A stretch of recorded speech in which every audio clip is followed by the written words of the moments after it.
ਵਾਹਿਗੁਰੂ ਜੀ ਕਾ ਖਾਲਸਾ ਵਾਹਿਗੁਰੂ ਜੀ ਕੀ ਫਤਿਹ। ਅਸਲਾਮ ਵਾਲੇਕਮ। ਆਦਾਬ ਬਰਜ਼। ਮੈਂ ਹਾਂ ਤੁਹਾਡੀ ਹੋਸਟ ਨੀਲਮ ਕੌਰ। ਮੈਂ ਟੀਵੀ 84 ਦੇ ਸਾਰੇ ਦਰਸ਼ਕਾਂ ਤੇ ਸਰੋਤਿਆਂ ਨੂੰ ਜੀ ਆਇਆਂ ਕਹਿੰਦੀ ਹਾਂ ਪ੍ਰੋਗਰਾਮ ਸੱਚੋ ਸੱਚ ਵਿੱਚ, ਜਿਹੜੇ ਇਸ ਪ੍ਰੋਗਰਾਮ ਨਾਲ ਦੇਸ਼ਾਂ ਵਿਦੇਸ਼ਾਂ ਤੋਂ ਜੁੜ ਚੁੱਕੇ ਨੇ।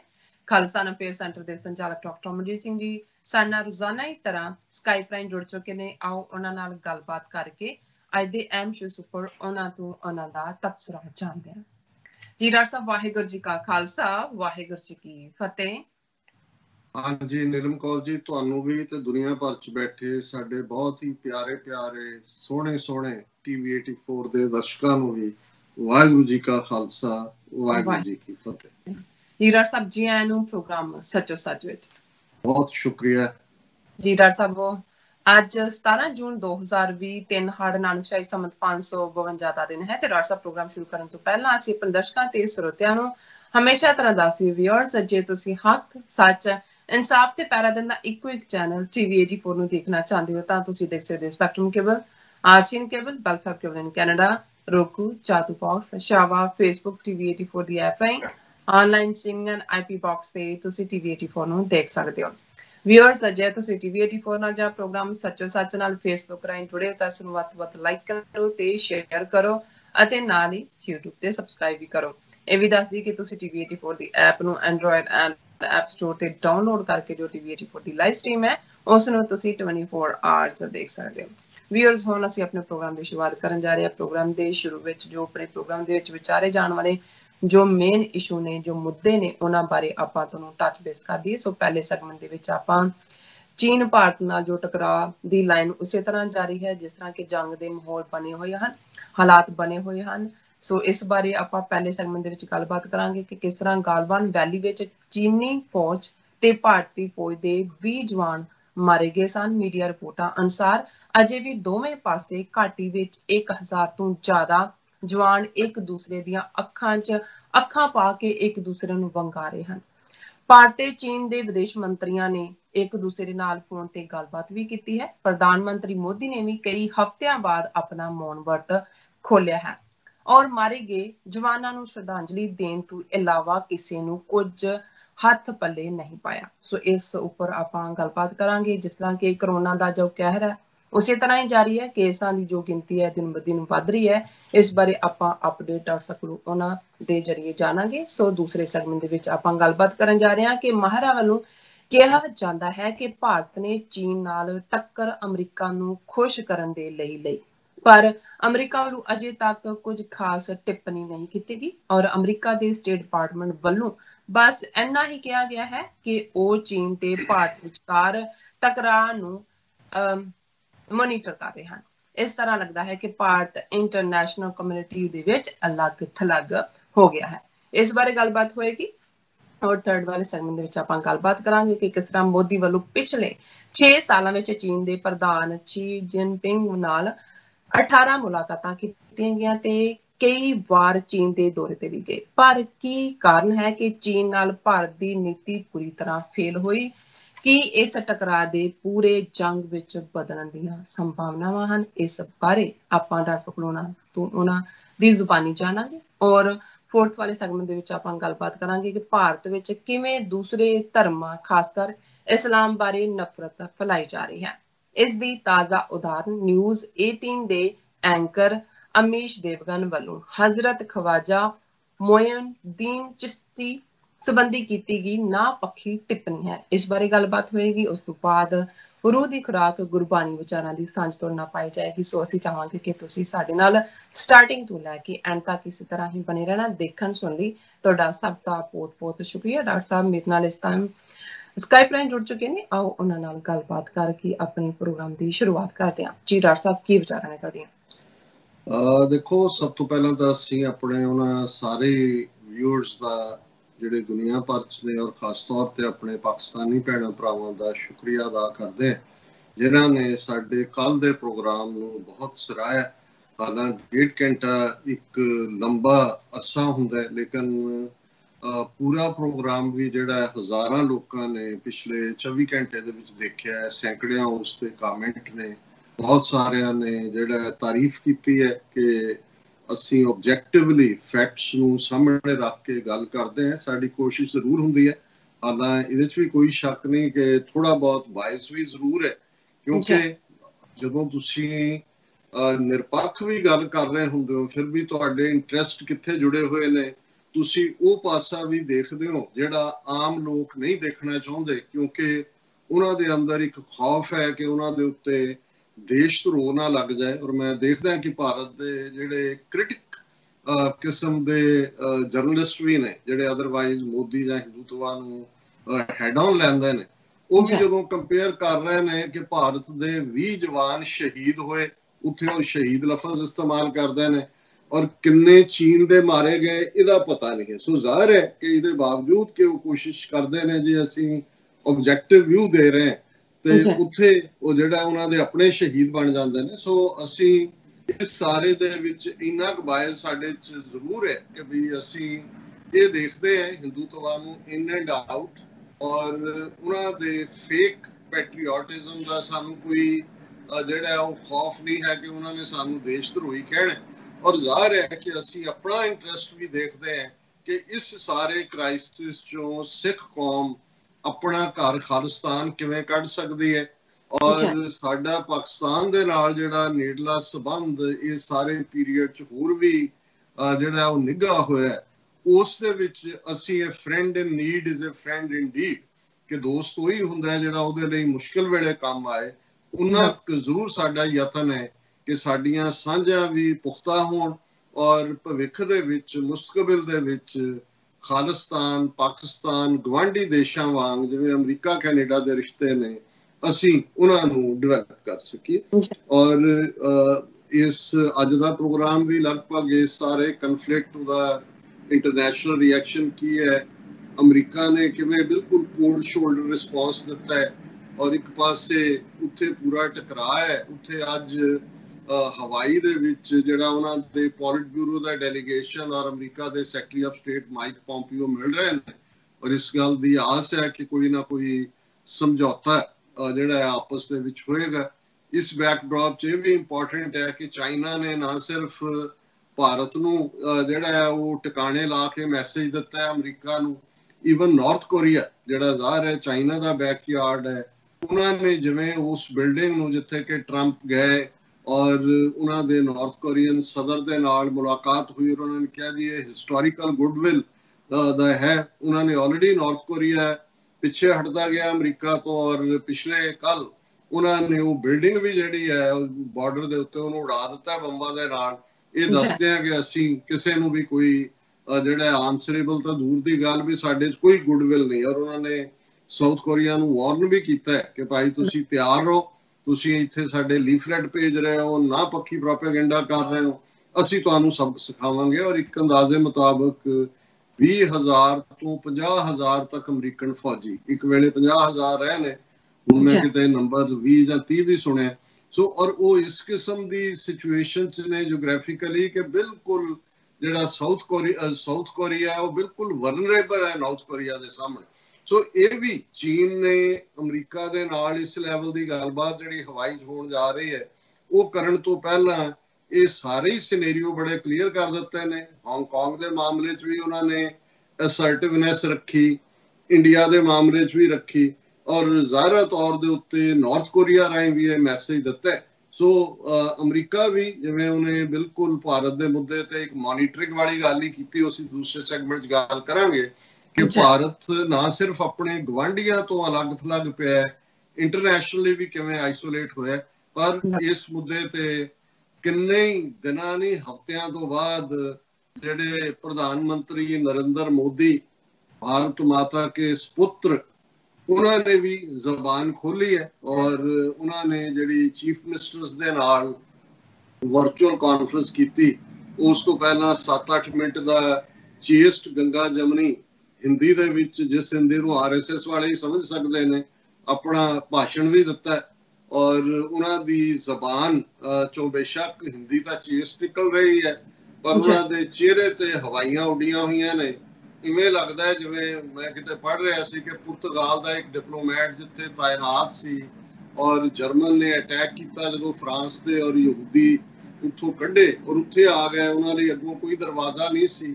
ਉਹ ਸੋਚਦਾ ਰਿਹਾ, ਕਿਉਂਕਿ ਪੁਰਤਗਾਲ ਦਾ ਡਿਕਟੇਟਰ ਉਸ ਜ਼ਮਾਨੇ ਸੈਕੰਡ ਵਰਲਡ ਵਾਰ ਵੇਲੇ ਨਿਊਟਰਲ ਸੀ, ਤੇ ਉਹਨੇ ਆਰਡਰ ਉਹਨੂੰ ਕੀਤਾ ਹੋਇਆ ਸੀ ਡਿਪਲੋਮੈਟ ਨੂੰ ਕਿ ਕਿਸੇ ਨੂੰ ਵੀਜ਼ਾ ਨਹੀਂ ਦੇਣਾ।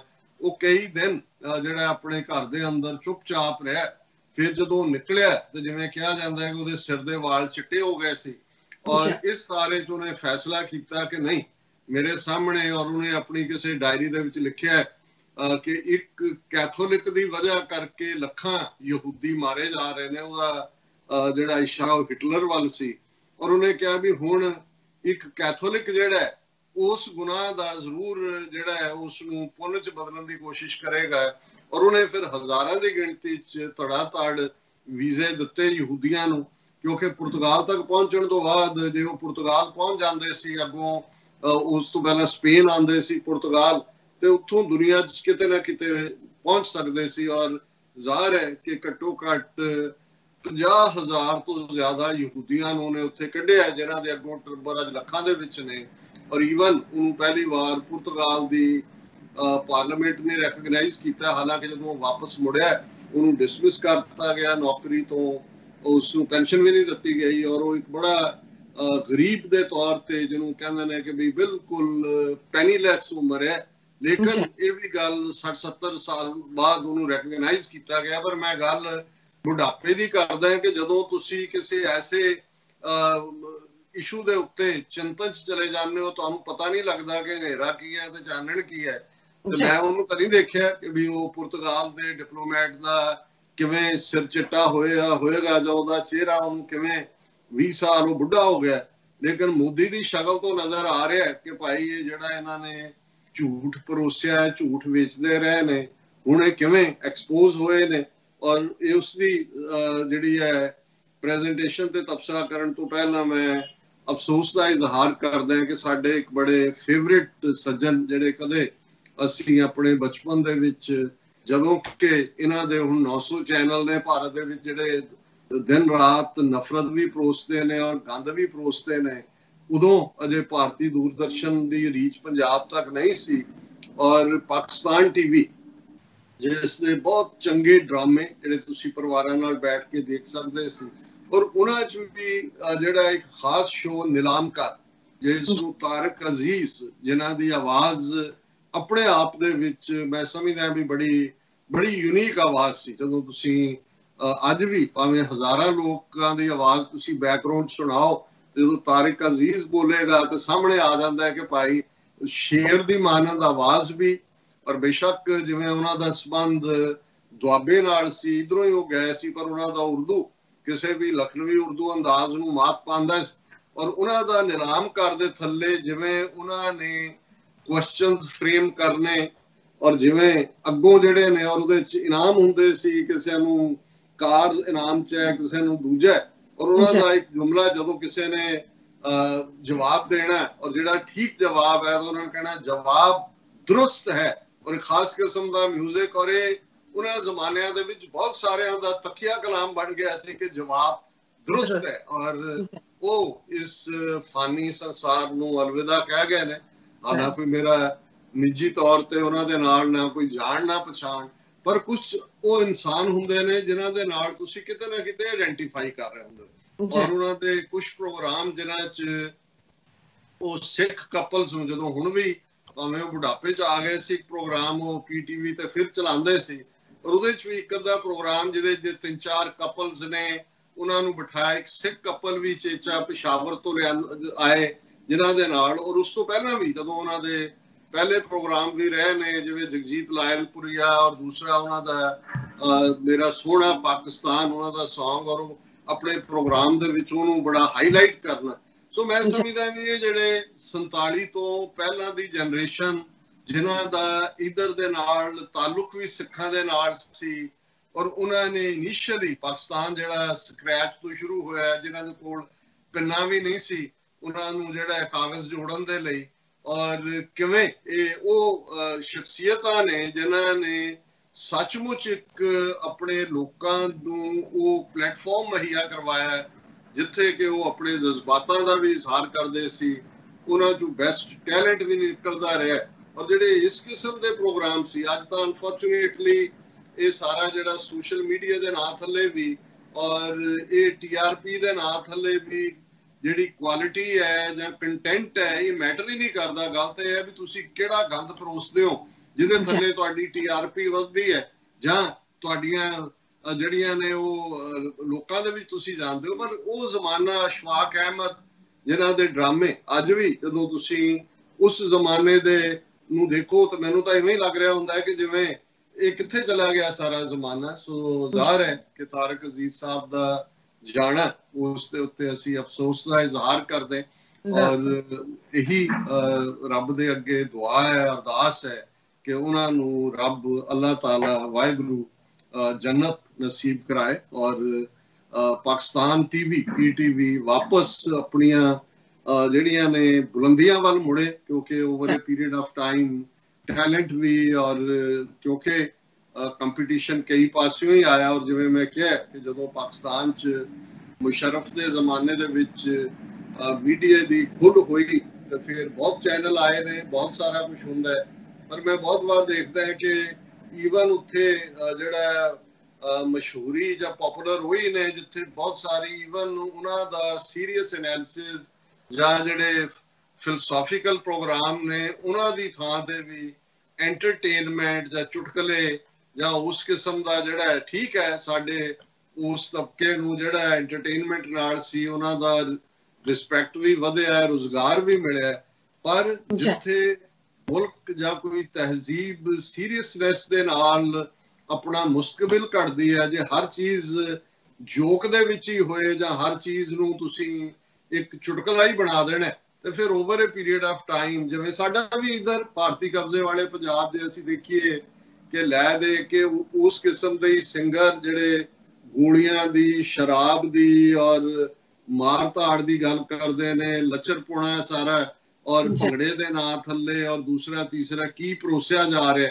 ਸੋ ਜਿਹੜਾ ਸਾਡੀ ਇਸ ਤਹਿਜ਼ੀਬ ਦੇ ਵਿੱਚ ਡੂੰਘਾਈ, ਖੂਬਸੂਰਤੀ ਇਹ ਨਹੀਂ ਹੈ ਕਿ ਵੀ ਕੋਈ ਜਿਹੜਾ ਜੀਵਨ ਦੇ ਦੂਸਰੇ ਸਵਾਦ ਨੇ ਜਾਂ ਜਿਨ੍ਹਾਂ ਨੂੰ ਤੁਸੀਂ ਜੀਵਨ ਦੇ ਡਿਫਰੈਂਟ ਰੰਗ ਨੇ ਉਹਨਾਂ ਤੋਂ ਸਾਡੀ ਤਹਿਜ਼ੀਬ ਪੰਜਾਬ ਦੀ ਦੌੜਦੀ ਹੈ ਜਾਂ ਸਿੱਖੀ ਜਾਂ ਇਸਲਾਮ ਉਸ ਨੂੰ ਨਹੀਂ ਮੰਨਦੀ। ਈਵਨ ਜੇ ਵਾਰਿਸ ਸ਼ਾਹ ਵਰਗਾ ਇੱਕ ਸੂਫੀ ਜਿਹੜਾ ਇਸ਼ਕ ਹਕੀਕੀ 'ਚ ਯਕੀਨ ਰੱਖਦਾ, ਜੇ ਉਸਨੇ ਇਸ਼ਕ ਮਜ਼ਾਜੀ ਨੂੰ ਹੱਥ ਪਾਇਆ, ਹੀਰ ਰਾਂਝੇ ਦੇ ਕਿੱਸੇ ਨੂੰ ਬਿਆਨਿਆ ਤੇ ਤੁਸੀਂ ਉਹਦੇ 'ਚੋਂ ਕਿੰਨਾ ਅਮੀਰ ਲਿਟਰੇਚਰ ਦੇਖਦੇ ਹੋ, ਕਿੰਨਾ ਕੁਛ ਤੁਹਾਨੂੰ ਉਹਦੇ 'ਚੋਂ ਜਿਹੜੇ ਉਹਨਾਂ ਦੀ ਲਿਖਤ ਹੈ ਉਹ ਕਿਵੇਂ ਲੋਕਾਂ ਦੇ ਮੁਹਾਵਰੇ ਬਣ ਗਏ ਨੇ, ਕਿਵੇਂ ਉਹਨੂੰ ਤੁਸੀਂ ਕੋਟ ਕਰਦੇ ਹੋ ਔਰ ਈਵਨ ਸਦੀਆਂ ਬਾਅਦ ਵੀ ਉਹ ਤਰੋ ਤਾਜ਼ਾ।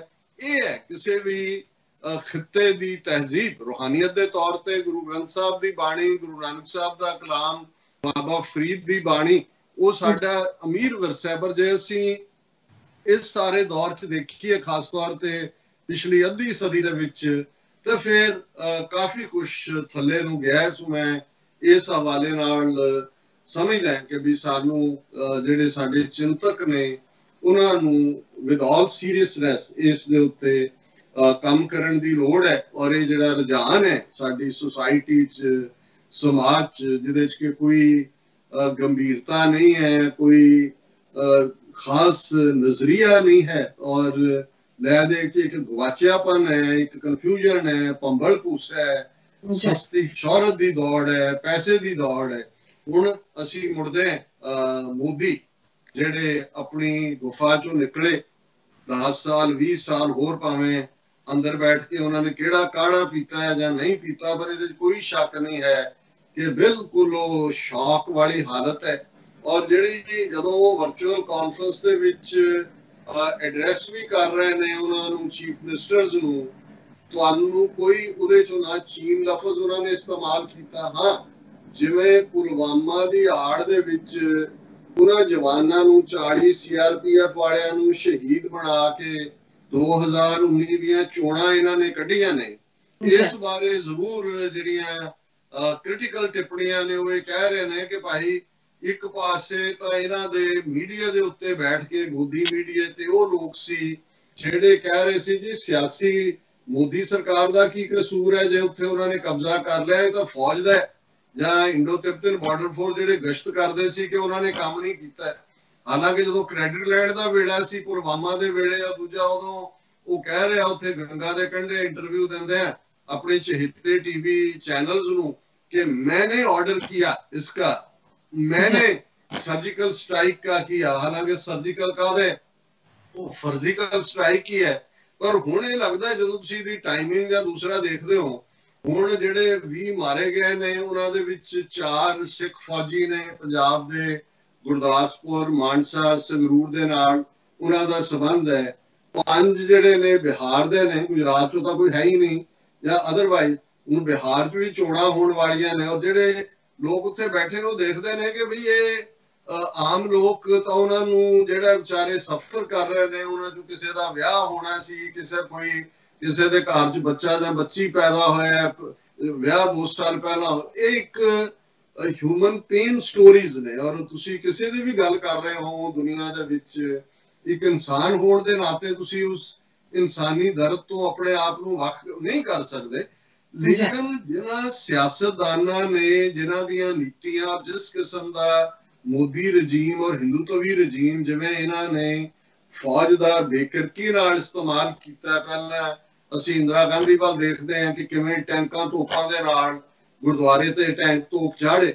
ਹੁਣ ਇਹ ਵੀ ਪੁੱਛਿਆ ਜਾ ਰਿਹਾ ਹੈ ਵੀ ਸਿੱਖਾਂ ਦੇ ਗੁਰਦੁਆਰਿਆਂ ਤੇ ਤਾਂ ਤੁਸੀਂ ਦਰਬਾਰ ਸਾਹਿਬ ਤੇ ਤੋਪਾਂ ਟੈਂਕਾਂ ਨਾਲ ਹਮਲਾ ਕੀਤਾ, ਉੱਥੇ ਤੁਸੀਂ ਪੱਥਰਾਂ ਸੋਟੀਆਂ ਦੇ ਨਾਲ ਹੀ ਲੜਦੇ ਰਹੇ, ਉੱਥੇ ਤੁਹਾਡੇ ਟੈਂਕ ਕਿੱਥੇ ਗਏ, ਤੁਹਾਡੀਆਂ ਗੋਲੀਆਂ ਕਿੱਥੇ ਗਈਆਂ।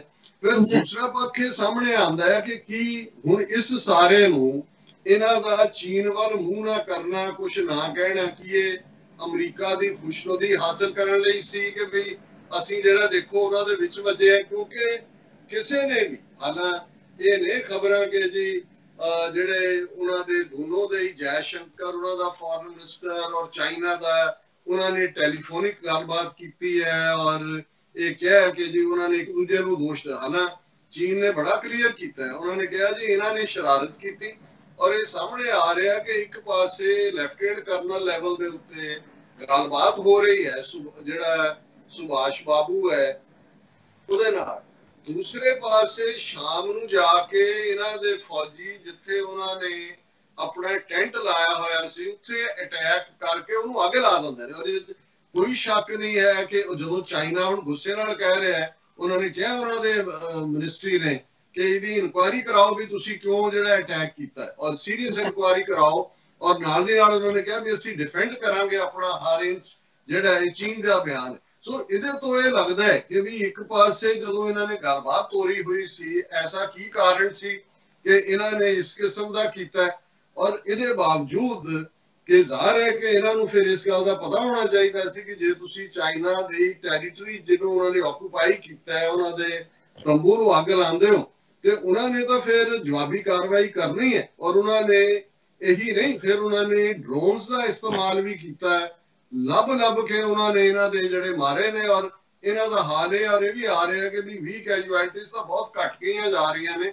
ਜਿਸ ਕਿਸਮ ਦਾ ਇਹ ਮਾਰ ਮਰਾਈਆ 5-6 ਘੰਟੇ ਚੱਲੇ, ਔਰ ਜੀਵਨ ਦਰਿਆ ਦੇ ਵਿੱਚ ਕਿੰਨੇ ਡਿਗੇ ਨੇ, ਇਹ ਵੀ ਹੈ ਵੀ ਸ਼ਾਇਦ ਉਹਨਾਂ ਨੇ ਪ੍ਰਿਜ਼ਨਰ ਆਫ ਵਾਰ ਵੀ ਲਏ ਨੇ ਕਿ ਭਾਰਤ ਨੇ ਫਿਰ ਆਪਣੇ ਪਾਸੇ ਹੈਲੀਕਾਪਟਰ ਲਾ ਕੇ ਜਿਹੜੇ ਜ਼ਖਮੀ ਨੇ ਉੱਥੋਂ ਚੁੱਕੇ ਨੇ। ਸੋ ਇਹਦੇ 'ਚ ਕੋਈ ਸ਼ੱਕ ਨਹੀਂ ਹੈ ਕਿ ਇਹ ਇਸ ਕਿਸਮ ਦੀ ਦਿਲਬਦੀ ਕਰਨਾ, ਇਹ ਮਿਸਕੈਲਕੂਲੇਸ਼ਨ ਨਹੀਂ ਹੋ ਸਕਦਾ। ਉੱਤੋਂ ਹੀ ਆਰਡਰ ਹੋਇਆ ਹੋਵੇ ਵੀ ਕੁਛ ਕਰੋ ਅਸੀਂ ਕੁਝ ਦਿਖਾਈਏ, ਵੱਖਰੀ ਗੱਲ ਹੈ ਕਿ ਲੈਣੇ ਦੇ ਦੇਣੇ ਪੈ ਜਾਂਦੇ ਨੇ। ਔਰ ਚਾਈਨਾ ਨੇ ਐਨ ਜਦੋਂ ਹੁਣ ਉਹ ਹਵਾਈ ਦੇ ਵਿੱਚ ਆ ਕੇ ਬੈਠੇ ਨੇ ਮੀਟਿੰਗ ਦੇ ਲਈ, ਉਹਨਾਂ ਨੇ ਕਲੀਅਰ ਕਰ ਦਿੱਤਾ ਅਮਰੀਕਾ ਨੂੰ ਕਿ ਵੀ ਤੁਹਾਡਾ ਹਾਂਗਕਾਂਗ ਕਾਰਡ, ਤੁਹਾਡਾ ਇੰਡੀਆ ਕਾਰਡ, ਤੁਹਾਡਾ ਨਾਰਥ ਕੋਰੀਆ ਕਾਰਡ, ਔਰ ਸਾਊਥ ਚਾਈਨਾ ਸੀ ਦੇ ਹਵਾਲੇ ਨਾਲ ਉੱਥੇ ਉਹਨਾਂ ਨੇ ਪਹਿਲਾਂ ਹੀ ਆਸਟ੍ਰੇਲੀਆ ਨੂੰ ਵੀ ਉਹਨਾਂ ਨੇ ਸਨਬ ਕੀਤਾ, ਕਿਉਂਕਿ ਉਹ ਭਾਰਤ ਦੇ ਨਾਲ। ਔਰ ਇਹੀ ਗੱਲ ਇੱਕ ਜਿਹਨੇ ਕਿਤਾਬ ਲਿਖੀ ਹੈ ਇੰਗਲੈਂਡ ਦੇ ਵਿੱਚ ਬੇਸਡ ਹੈ, ਉਹਨੇ ਕਿਹਾ ਜੀ 2001 ਦੇ ਵਿੱਚ ਬੈਕ ਚੈਨਲ ਖੋਲਿਆ ਗਿਆ ਸੀ। ਮੈਨੂੰ ਚੀਨ ਵਾਲਿਆਂ ਦੇ ਸੀਨੀਅਰ ਬੰਦਿਆਂ ਨੇ ਕਿਹਾ ਸੀ ਜੀ ਭਾਰਤ ਦੇ ਨਾਲ ਗੱਲ ਕਰੋ ਕਿ ਵੀ ਅਸੀਂ ਚਾਹੁੰਦੇ ਹਾਂ ਕਿ ਵੀ ਇਹ ਬਾਰਡਰ ਵਾਲਾ ਜਿਹੜਾ ਇਹ ਡਿਮਾਰਕੇਟ ਹੋ ਜਾਏ। ਸਾਡਾ ਤਿੱਬਤ ਦੇ ਉੱਤੇ ਜਿਹੜਾ ਐਂਸ਼ੀਅੰਟ ਤਿੱਬਤ ਸੀ, ਜਿਹੜਾ ਤਿੱਬਤ ਦੀ ਜਿੱਥੇ ਤੱਕ ਸਰਹੱਦ ਸੀ, ਉਹ ਸਾਡਾ ਹਿੱਸਾ, ਉਹ ਕਰਕੇ ਬਾਕੀ ਅਸੀਂ ਲੈ ਦੇ ਕਰਕੇ ਇਹਨੂੰ ਨਿਬੇੜਨਾ ਚਾਹੁੰਦੇ।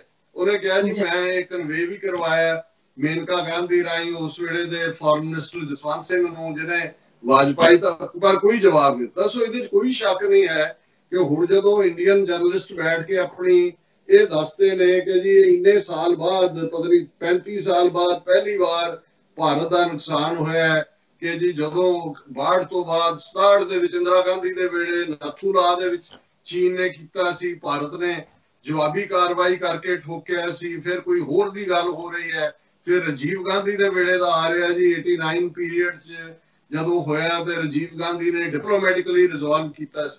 ਹੁਣ ਇਹ ਦੇਖਣ ਵਾਲੀ ਗੱਲ ਹੈ ਕਿ ਜਿੱਥੇ ਚੀਨ ਨੇ ਐਕਸਟਰਾ ਮਾਈਲ ਜਾ ਕੇ ਭਾਰਤ ਨੂੰ ਐਕੋਮੋਡੇਟ ਕਰਨ ਦੀ ਕੋਸ਼ਿਸ਼ ਕੀਤੀ, ਔਰ ਹੁਣ ਇਸ ਸਾਰੇ ਪੀਰੀਅਡ 'ਚ ਐਸੀ ਕੀ ਪ੍ਰੋਵੋਕੇਸ਼ਨ ਸੀ ਕਿ ਭਾਈ ਭਾਰਤ ਨੇ ਜਦੋਂ ਕਿ ਇੱਕ ਪਾਸੇ ਵਿਦਡਰਾਅਲ ਤਾਂ ਚਾਈਨਾ ਨੇ ਕਰਨੀ ਨਹੀਂ ਹੈ, ਉਹਨਾਂ ਨੇ ਤਾਂ ਆਪਣਾ ਕਲੇਮ ਕਰ ਦਿੱਤਾ ਹੈ ਉਸ ਸਾਰੇ ਦੇ ਉੱਤੇ ਕਿ ਭਾਈ ਇਹ ਜਿਹੜੀ ਵੈਲੀ ਹੈ ਸਾਰੀ ਗਾਲੀਵਾਨ ਵੈਲੀ ਜਾਂ ਗਰੀਬਨ ਵੈਲੀ, ਜਿਹੜਾ ਇਸ ਦੇ ਉੱਤੇ ਅਲੱਗ-ਅਲੱਗ ਪ੍ਰੋਨਾਂਸੀਏਸ਼ਨ ਹੋ ਰਿਹਾ ਹੈ, ਗਲਵਾਨ ਵੈਲੀ ਜਿਹੜੀ ਹੈ, ਇਹਦੇ ਤੇ ਸਾਡਾ ਪੂਰਾ ਹੱਕ ਹੈ। ਔਰ ਉਹਨਾਂ ਨੇ ਔਰ ਇਹਦੇ 'ਚ ਹੁਣ ਇਹ ਜ਼ਾਹਰ ਹੈ ਕਿ ਵੀ ਅਸੀਂ ਇਨਸਾਨ ਹੁੰਦੇ ਤੇ ਅਸੀਂ ਗਾਂ ਦੇ ਜਾਏ। 2 ਦਿਨ ਪਹਿਲਾਂ ਸੀ ਜੀ ਇੰਨੇ ਹਜ਼ਾਰ ਮਜ਼ਦੂਰ ਝਾਰਖੰਡ ਤੋਂ ਦੂਜੇ ਉੱਥੇ ਪਹੁੰਚ ਗਏ ਨੇ, ਇੰਨੇ ਜਾ ਰਹੇ ਨੇ, ਔਰ ਝਾਰਖੰਡ ਦੇ ਚੀਫ ਮਿਨਿਸਟਰ ਨੇ ਹਰੀ ਝੰਡੀ ਲਾ ਕੇ 6 ਟ੍ਰੇਨਾਂ ਭੇਜੀਆਂ, ਅਜੇ 12 ਹੋਰ ਭੇਜਣੀਆਂ ਸੀ।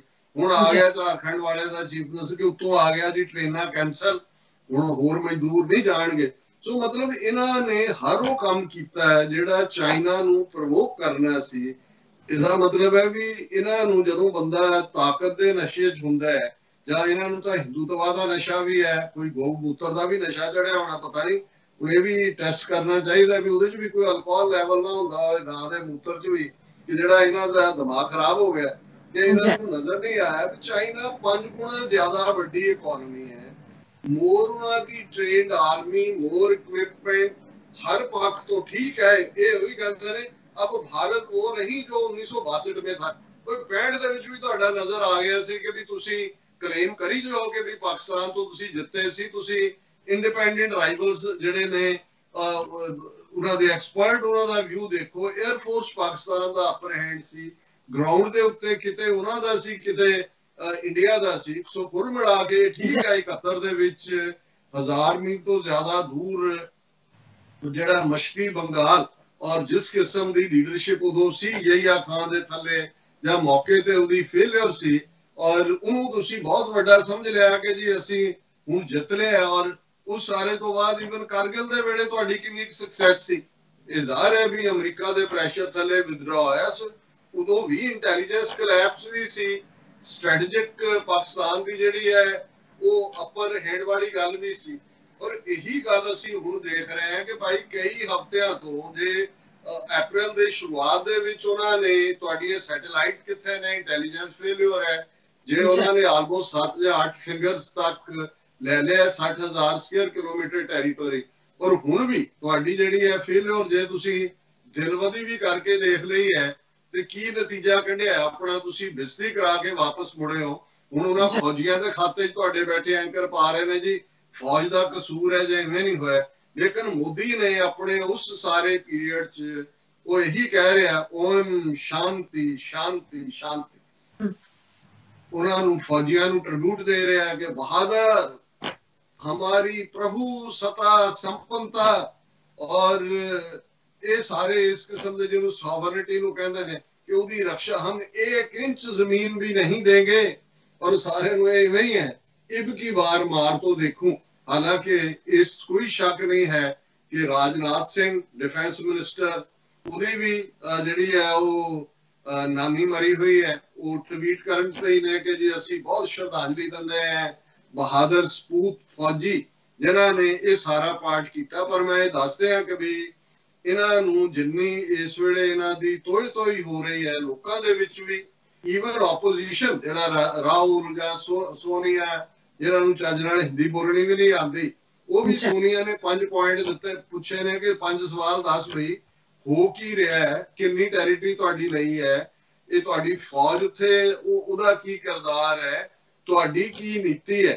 ਪਰ ਹੁਣ ਮੋਦੀ ਤਾਂ ਉੱਥੇ ਇਹੀ ਕਹਿ ਰਹੇ ਨੇ ਕਿ ਜੀ ਅਸੀਂ ਜਿਹੜਾ ਹੈ ਬਹੁਤ ਸ਼ਾਂਤੀ ਪਸੰਦ ਹੈ, ਸਾਡੀ ਜਿਹੜੀ ਸਿਵਲਾਈਜੇਸ਼ਨ ਹੈ, ਅਸੀਂ ਸਰਵੇ ਭਵੰਤੂ ਸੁਖਿਨः ਸਰਵੇ ਸੰਤੂ ਨਿਰਾਮਯ, ਉਹ ਕਿ ਸਾਰੇ ਸੁਖੀ ਰਹਿਣ, ਸਾਰਾ ਸੰਸਾਰ ਇੱਕ ਪਰਿਵਾਰ ਹੈ, ਇਹ ਆਪਣੀ ਪ੍ਰੈਜੈਂਟੇਸ਼ਨ 'ਚ ਕਹਿ ਰਿਹਾ। ਹੁਣ ਉਹੀ ਮੋਦੀ ਫਰਜ਼ੀ ਸਟ੍ਰਾਈਕ ਵਾਲਾ, ਜਿਹੜਾ ਉਹੀ ਅਮਿਤ ਸ਼ਾਹ ਜਿਹੜਾ ਕਿ ਪਾਕਿਸਤਾਨ ਨੂੰ ਧਮਕੀ ਦਿੰਦਾ ਸੀ ਜੀ ਅਸੀਂ ਗਿਲਗਿਤ ਔਰ ਬਲੂਚਿਸਤਾਨ ਤੇ ਵੀ ਸਾਡਾ ਕਬਜ਼ਾ ਹੋਏਗਾ ਔਰ ਅਸੀਂ ਅਕਸਾਈ ਚਿੰਨ੍ਹ ਵੀ ਲਵਾਂਗੇ। ਲੈ ਲਓ ਭਾਈ ਅਕਸਾਈ ਚਿੰਨ੍ਹ, ਬੈਠੇ ਅੱਗੇ ਅਗਲੇ ਦੇਣ ਲਈ ਆਇਆ ਤੁਹਾਨੂੰ, ਜਾਓ ਜਾ ਕੇ ਲੈ ਲਓ ਅਕਸਾਈ ਚਿੰਨ੍ਹ। ਗਏ ਤਾਂ ਉਹ ਘਰੋਂ ਗਏ ਫਰੰਗੀ ਦੇ ਮਾਰਨੇ ਨੂੰ, ਅੱਗੋਂ ਚਾਬੀਆਂ ਹੱਥ ਫੜਾਏ ਕਿ ਵੀ ਤੁਸੀਂ ਅਕਸਾਈ ਚਿੰਨ੍ਹ ਤਾਂ ਕੀ ਲੈਣਾ ਸੀ, ਤੁਸੀਂ ਉਹ ਜਿਹੜੀ ਕੀ ਵੈਲੀ ਹੈ। ਔਰ ਇਸ ਸਾਰੇ ਦੇ ਨਾਲ ਜਿਹੜਾ ਇੱਕ ਗੱਲ ਕਲੀਅਰ ਹੋ ਜਾਂਦੀ ਹੈ ਕਿ ਜਿਹੜੀ ਇਹਨਾਂ ਦੀ ਉਹ 238 ਮੀਲ ਕੇ ਕਿਲੋਮੀਟਰ ਦੀ ਸੜਕ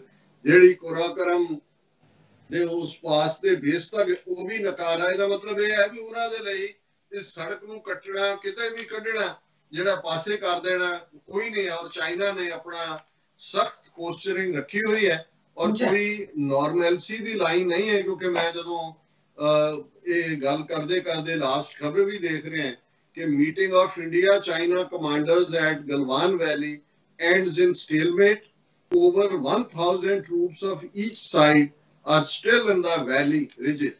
ਇਹ ਲੇਟੈਸਟ ਖਬਰ ਹੈ। 1000 ਫੌਜੀਆਂ ਦਾ ਇੱਕ ਬਟਾਲੀਅਨ ਹੁੰਦਾ ਹੈ ਕਿ ਇੱਕ ਬਟਾਲੀਅਨ ਉਹਨਾਂ ਦੀ ਕਿਹਨਾਂ ਦੀ। ਔਰ ਇਸ ਗੱਲ ਦਾ ਧਿਆਨ ਰਹੇ ਕਿ ਚਾਈਨਾ ਵਿਦਿਨ ਆਵਰਸ ਜਿਹੜਾ ਹੈ ਉਹ ਰੀਇਨਫੋਰਸਮੈਂਟ ਕਰ ਸਕਦਾ। 1000 ਤਾਂ ਉਹਨਾਂ ਨੇ ਫੇਸ ਰੱਖਿਆ ਹੋਇਆ, ਪਰ ਉਹਨਾਂ ਨੇ ਪੂਰੀ ਇਕਵਿਪਮੈਂਟ ਜਿਹਦੇ ਚ ਜੇ ਈਵਨ ਉਸ ਰਾਤ ਦੀ ਲੜਾਈ ਵੇਲੇ ਉਹਨਾਂ ਨੇ ਡਰੋਨ ਵੀ ਇਸਤੇਮਾਲ ਕੀਤੇ ਨੇ ਸਾਈਟ ਕਰਨ ਦੇ ਲਈ, ਔਰ ਡਰੋਨ ਦੀਆਂ ਡਾਇਰੈਕਸ਼ਨ ਤੇ ਉਹਨਾਂ ਨੇ ਜਾ ਕੇ ਮਾਰਿਆ। ਸੋ ਇਹਦਾ ਮਤਲਬ ਇਹ ਹੈ ਕਿ ਵੀ ਇਹ ਜੇ ਫੇਰ ਇਸ ਕਿਸਮ ਦੀ ਦਿਲਬਦੀ ਕਰਨਗੇ ਤੇ ਇਸ ਦੀ ਹੋਰ ਵੀ ਜਿਹੜੀ ਆ ਉਹ ਹੋਏਗਾ। ਔਰ ਅਸੀਂ ਆਸ ਤਾਂ ਇਹੀ ਕਰ ਸਕਦੇ ਹਾਂ, ਔਰ ਅਸੀਂ ਆਉਣ ਵਾਲੇ ਸੈਗਮੈਂਟਸ ਨੂੰ ਵੇਰਵੇ ਦੇ ਨਾਲ ਡਿਸਕਸ ਵੀ ਕਰਾਂਗੇ। ਔਰ ਇਸ ਮੋਦੀ ਦਾ ਇੱਕ ਜੁਮਲਾ ਜਿਹੜਾ ਕਿ ਉਸ ਸਾਰੇ ਚ ਕਿ ਜੀ ਉਹ हमारे जवान मारते मारते मरे हैं। हुणे मारते मारते मरे हैं तो मैनू नहीं समझ आया भी की है। कहना तो ये चाहता है कि जी वो लड़े ने, पर वो कहता भी मारते मारते मरे हैं, पर उन्हां दा की होया है ਜ਼ਾਹਰ ਹੈ ਇਹ ਜ਼ਰੂਰ ਮਰੇ ਨੇ। ਔਰ ਜਿਸ ਹੱਦ ਤੱਕ ਜਾ ਕੇ ਜਿਹੜਾ ਅਜੇ ਉਹਨਾਂ ਦੀਆਂ ਡੈਡ ਬੋਡੀਜ਼ ਤਾਂ ਘਰਾਂ ਤੱਕ ਨਹੀਂ ਪਹੁੰਚੀਆਂ, ਜਦੋਂ ਮੇਰਾ ਨਹੀਂ ਖਿਆਲ ਕਿ ਪਾਈਏ ਈਵਨ ਉਹਨਾਂ ਦੇ ਘਰਦਿਆਂ ਨੂੰ ਉਹ ਮੂੰਹ ਦੇ ਵੀ ਦੇਖਣ ਦੇਣਗੇ, ਕਿਉਂਕਿ ਜਿਸ ਕਿਸਮ ਦੇ ਉਹ ਪੂਰੇ ਜਿਹੜੇ ਉਹਨਾਂ ਦੇ ਡੰਡੇ, ਉਹਨਾਂ ਨਾਲ ਤਾਰ ਲੱਗੀ ਹੋਈ ਔਰ ਪੱਥਰ ਔਰ ਦੂਸਰਾ ਜਿਹੜਾ ਇਸਤੇਮਾਲ ਹੈ ਉਹਨੂੰ ਉਹਨਾਂ ਦਾ ਇੱਕ ਡਿਫੈਂਸ ਐਨਾਲਿਸਟ ਕਹਿ ਰਿਹਾ ਸੀ ਕਿ ਬਰੂਟਲ ਕਿਲਿੰਗਸ, ਇਹ ਬਰੂਟਲ ਕਿਲਿੰਗਸ ਨੇ। ਔਰ ਇਸ ਸਾਰੇ ਚ ਜਿਹੜਾ ਇਹ ਕੋਰੋਨਾ ਨੇ ਤਾਂ ਆਪਣਾ ਕੰਮ ਜਾਰੀ ਰੱਖਿਆ ਹੋਇਆ, ਉਸ ਦਾ ਕਹਿਰ ਬਰਾਬਰ ਜਾਰੀ ਹੈ। ਔਰ ਕੁੱਲ ਕੇਸ ਦੁਨੀਆ ਦੇ ਵਿੱਚ 8,21,791 ਨੇ।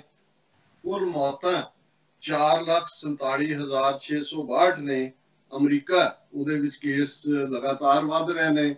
7-8 ਸਟੇਟਾਂ ਖਾਸ ਤੌਰ ਤੇ ਸਾਊਥ ਦੀਆਂ ਜਿਨ੍ਹਾਂ ਜੀਵਨ ਓਕਲਹੋਮਾ ਵੀ ਸ਼ਾਮਲ ਹੈ, ਜਿੱਥੇ ਕਿ ਪ੍ਰੈਜ਼ੀਡੈਂਟ ਟਰੰਪ ਆਪਣੀ ਰੈਲੀ ਕਰਨਾ ਚਾਹੁੰਦੇ ਨੇ।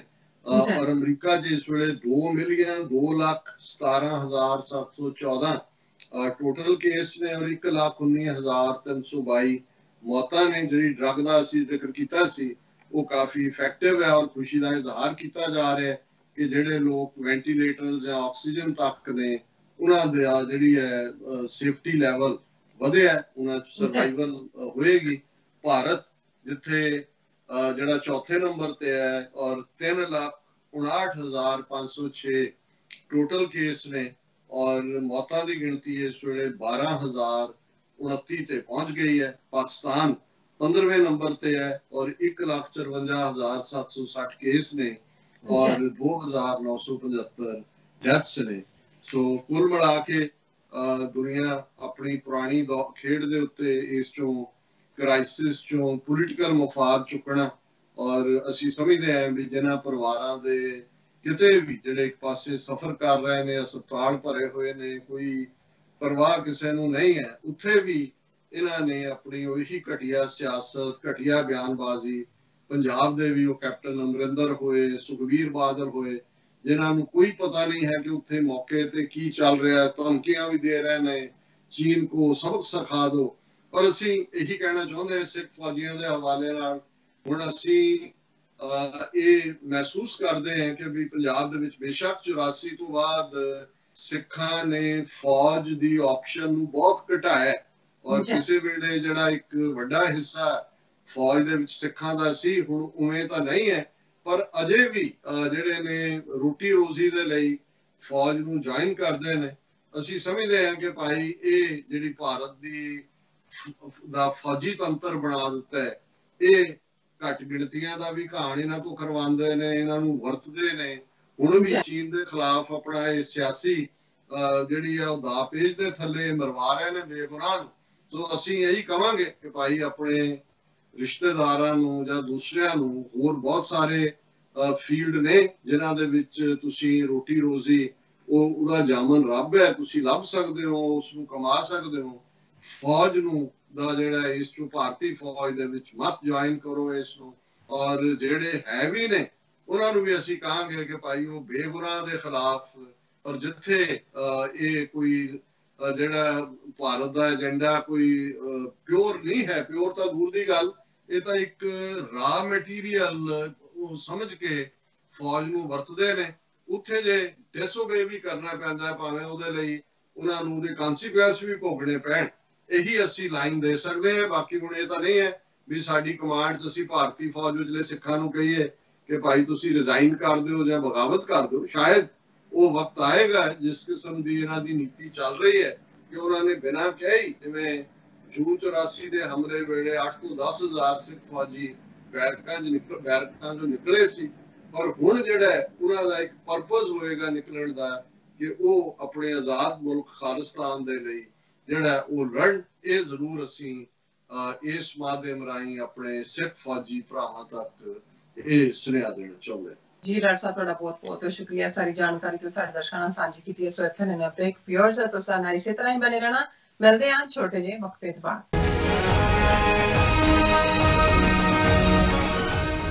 ਕੋਰੋਨਾ ਵਾਇਰਸ ਦੇ ਸੰਕਟ ਦੇ ਚੱਲਦਿਆਂ ਅਮਰੀਕਾ ਵਿੱਚ ਐਮਰਜੈਂਸੀ ਐਲਾਨੀ ਜਾ ਚੁੱਕੀ ਹੈ। ਲੋੜਵੰਦ ਬਜ਼ੁਰਗਾਂ ਅਤੇ ਵਾਇਰਸ ਤੋਂ ਪੀੜਤ ਲੋਕਾਂ ਦੀ ਮਦਦ ਲਈ ਯੂਨਾਈਟਿਡ ਸਿੱਖਸ ਵੱਲੋਂ ਐਮਰਜੈਂਸੀ ਹੌਟਲਾਈਨ ਨੰਬਰ ਉਮੀਦ ਜਾਰੀ ਕੀਤਾ ਗਿਆ।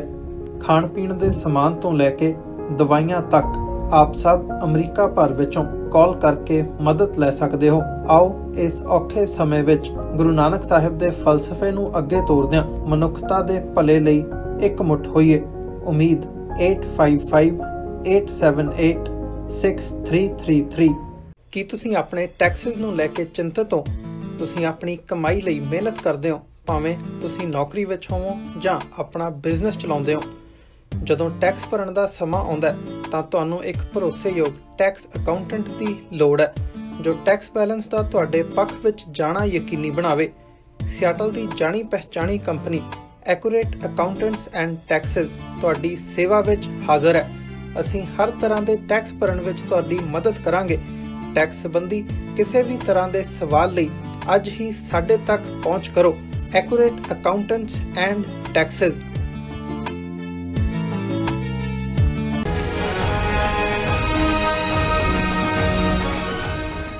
ਦਰਸ਼ਕੋ, ਬ੍ਰੇਕ ਤੋਂ ਬਾਅਦ ਤੁਹਾਡਾ ਸਭ ਦਾ ਭਰਪੂਰ ਸਵਾਗਤ ਹੈ। ਸੋ ਦੂਸਰੇ ਸੈਗਮੈਂਟ ਦੇ ਵਿੱਚ ਆਪਾਂ ਗੱਲਬਾਤ ਕਰਨ ਜਾ ਰਹੇ ਹਾਂ ਇਸ ਮੁੱਦੇ ਉੱਪਰ ਕਿ ਮਾਹਰਾਂ ਵੱਲੋਂ ਕਿਹਾ ਜਾਂਦਾ ਹੈ ਕਿ ਭਾਰਤ ਨੇ ਚੀਨ ਨਾਲ ਟੱਕਰ ਅਮਰੀਕਾ ਨੂੰ ਖੁਸ਼ ਕਰਨ ਦੇ ਲਈ ਪਰ ਅਮਰੀਕਾ ਵੱਲੋਂ ਅਜੇ ਤੱਕ ਕੁਝ ਖਾਸ ਟਿੱਪਣੀ ਨਹੀਂ ਕੀਤੀ ਗਈ। ਅਮਰੀਕਾ ਦੇ ਸਟੇਟ ਡਿਪਾਰਟਮੈਂਟ ਵੱਲੋਂ ਬਸ ਇੰਨਾ ਹੀ ਕਿਹਾ ਗਿਆ ਹੈ ਕਿ ਉਹ ਚੀਨ ਤੇ ਭਾਰਤ ਵਿਚਕਾਰ ਟਕਰਾਅ ਨੂੰ ਮੋਨੀਟਰ ਕਰ ਰਹੇ ਹਨ। ਇਸ ਤਰ੍ਹਾਂ ਲੱਗਦਾ ਹੈ ਕਿ ਭਾਰਤ ਇੰਟਰਨੈਸ਼ਨਲ ਕਮਿਊਨਿਟੀ ਦੇ ਵਿੱਚ ਅਲੱਗ ਥਲੱਗ ਹੋ ਗਿਆ ਹੈ। ਇਸ ਬਾਰੇ ਆਪਾਂ ਡਾਕਟਰ ਸਾਹਿਬ ਪੁਰਨ ਦੇ ਵਿਚਾਰ ਜਾਣਾਂਗੇ। ਸੋ ਅਸੀਂ ਚਾਹਾਂਗੇ ਕਿ ਤੁਸੀਂ ਸਾਡੇ ਨਾਲ ਇਸੇ ਤਰ੍ਹਾਂ ਹੀ ਬਣੇ ਰਹਿਣਾ। ਦੇਖਣ ਸੁਣਨ ਲਈ ਤੁਹਾਡਾ ਸਭ ਦਾ ਬਹੁਤ ਬਹੁਤ ਸ਼ੁਕਰੀਆ। ਜੀ ਡਾਕਟਰ ਸਾਹਿਬ, ਕੀ ਵਿਚਾਰ ਨੇ?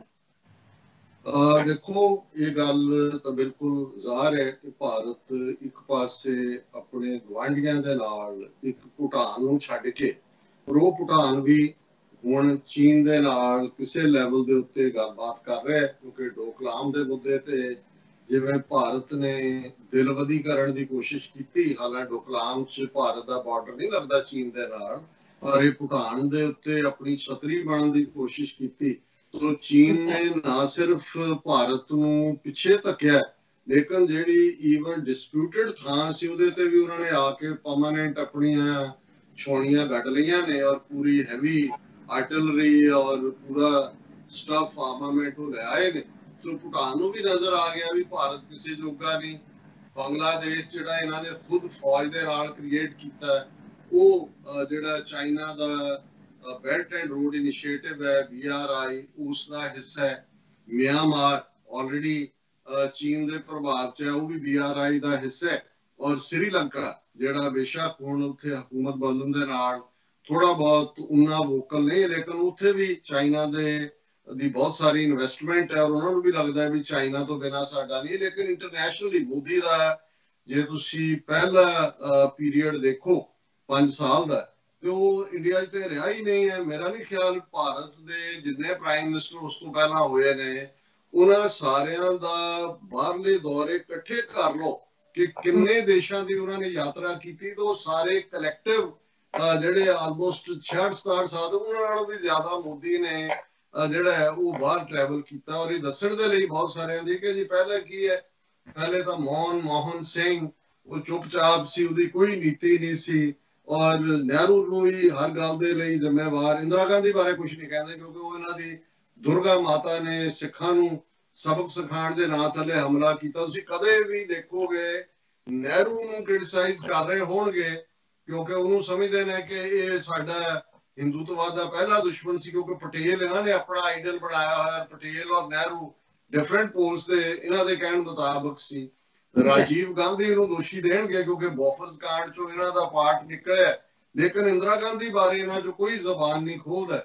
ਔਰ ਹੁਣ ਵੀ ਇਸ ਸਾਰੇ 'ਚ ਜੇ ਤੁਸੀਂ ਕੁੱਲ ਮਿਲਾ ਕੇ ਦੇਖੋ ਕਿ ਗੁਆਂਢੀ ਦਾ ਮੁਲਕ ਕੋਈ ਵੀ ਨਹੀਂ ਹੈ ਜਿਹੜਾ ਇਹਨਾਂ ਦੇ ਨਾਲ ਖਲੋਤਾ ਨਜ਼ਰ ਆਏ। ਔਰ ਉਹ ਜ਼ਾਹਰ ਹੈ ਕਿ ਨੇਪਾਲ ਜਿਹਦਾ ਅਸੀਂ ਜ਼ਿਕਰ ਕੀਤਾ ਪਿਛਲੇ ਸਾਰੇ ਦਿਨਾਂ 'ਚ, ਸਾਨੂੰ ਖੁਸ਼ੀ ਹੈ ਕਿ ਈਵਨ ਨੇਪਾਲ ਦੇ ਵਿੱਚ ਵੀ TV 84 ਦੇ ਵਿਊਅਰਸ ਨੇ, ਕੁਝ ਸਾਡੇ ਗੁਰਖਾ ਦਾਜੀਆਂ ਨੇ ਕਿਉਂਕਿ ਭਰਾ ਨੂੰ ਦਾਜੀ ਕਹਿੰਦੇ ਨੇ ਨੇਪਾਲੀ ਜ਼ਬਾਨ, ਉਹਨਾਂ ਨੇ ਬਹੁਤ ਐਪਰੀਸ਼ੀਏਟ ਕੀਤਾ ਕਿ ਅਸੀਂ ਜਿਹੜਾ ਉਹ ਨਿਰਪੱਖ ਗੱਲ ਕੀਤੀ ਹੈ ਔਰ ਉਹਨਾਂ ਨੂੰ ਇਸ ਤੋਂ ਖੁਸ਼ੀ ਮਿਲੀ ਹੈ ਔਰ ਅਸੀਂ ਵੀ ਉਹਨਾਂ ਦਾ ਸ਼ੁਕਰੀਆ ਅਦਾ ਕਰਦੇ ਹਾਂ। ਸੋ ਜ਼ਾਹਰ ਹੈ ਨੇਪਾਲ ਵੀ ਨਾ ਸਿਰਫ ਬਾਹਰ ਹੋਇਆ ਦੋਸਤੀ ਦੇ ਸਰਕਲ ਚੋਂ, ਬਰਾਬਰ ਤੇ ਆ ਕੇ ਬਾਰਡਰ ਤੇ ਖਲੋ ਗਿਆ। ਜਿਹੜੀ UP ਦੇ ਅਸੀਂ ਜ਼ਿਕਰ ਕੀਤਾ ਸੀ ਕਿ ਉੱਥੇ ਵੀ ਉਹਨਾਂ ਨੇ ਕਿਵੇਂ ਆਲਮੋਸਟ ਅੱਧੀਆਂ ਬੁਰਜੀਆਂ ਉਡਾ ਦਿੱਤੀਆਂ ਨੇ ਨੋ ਮੈਨਸ ਲੈਂਡ ਦੀਆਂ।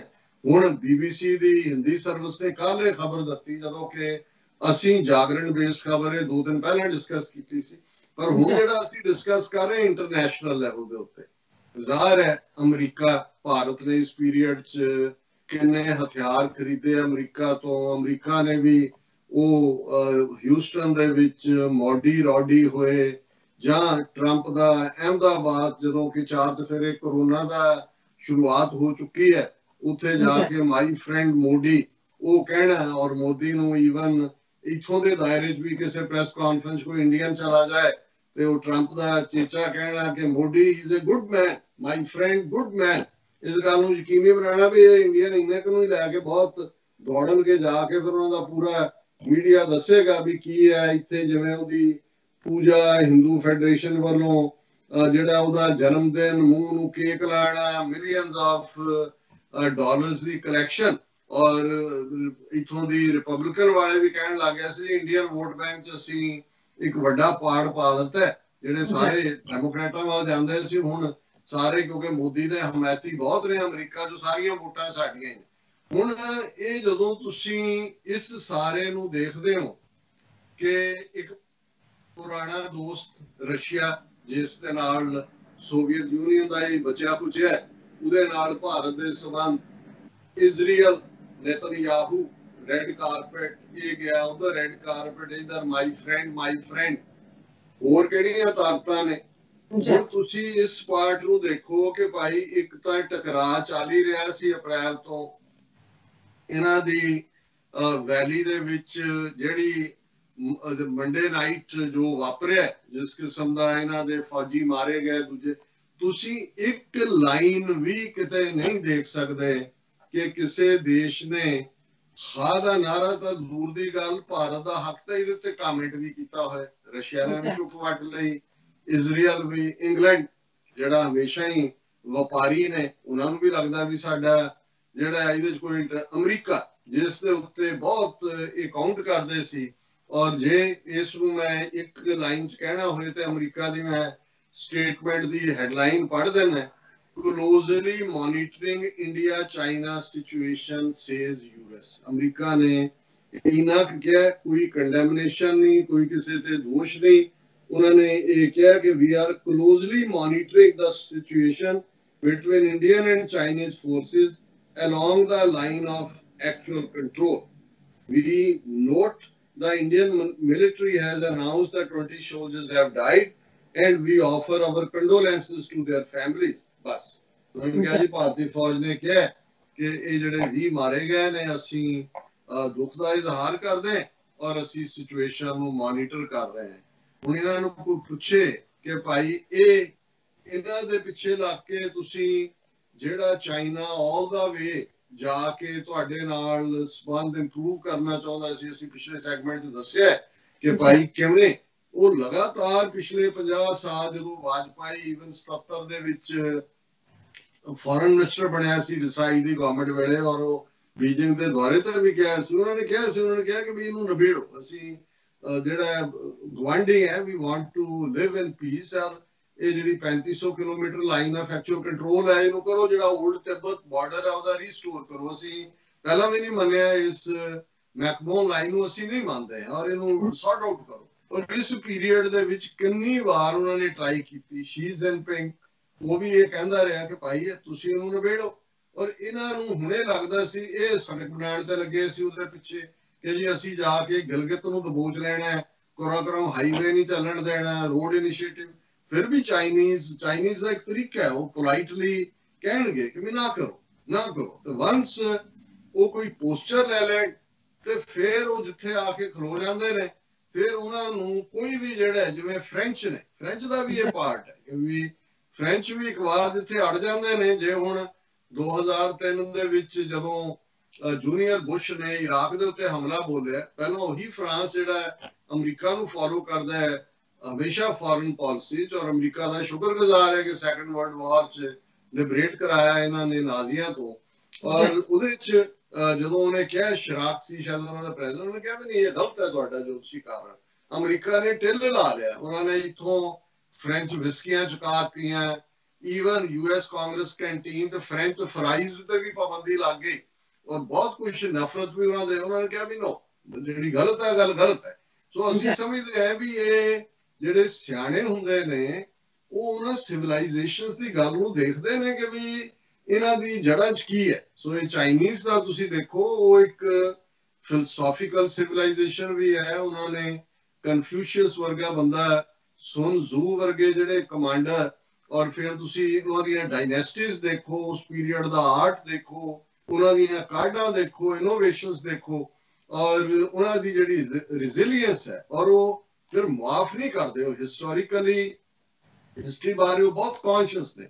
ਜਾਪਾਨੀਆਂ ਨੂੰ ਜੋ ਕੁਝ ਜਾਪਾਨ ਨੇ ਜਾ ਕੇ ਚੀਨ ਦੇ ਵਿੱਚ ਕੀਤਾ 1930 ਜਦੋਂ ਚੀਨ ਦੀ ਕੈਪੀਟਲ ਨੈਨਕਿੰਗ ਸੀ, ਜਿਵੇਂ ਇਹਨਾਂ ਦੀ ਫੌਜ ਨੇ ਉੱਥੇ ਜਾ ਕੇ ਜ਼ੁਲਮ ਕੀਤੇ, ਜਿਹਨੂੰ ਰੇਪ ਆਫ ਨੈਨਕਿੰਗ ਕਹਿੰਦੇ ਨੇ, ਹਜ਼ਾਰਾਂ ਚਾਈਨੀਜ਼ ਔਰਤਾਂ ਨਾਲ ਜਬਰ ਜਨਾਹ ਕੀਤਾ।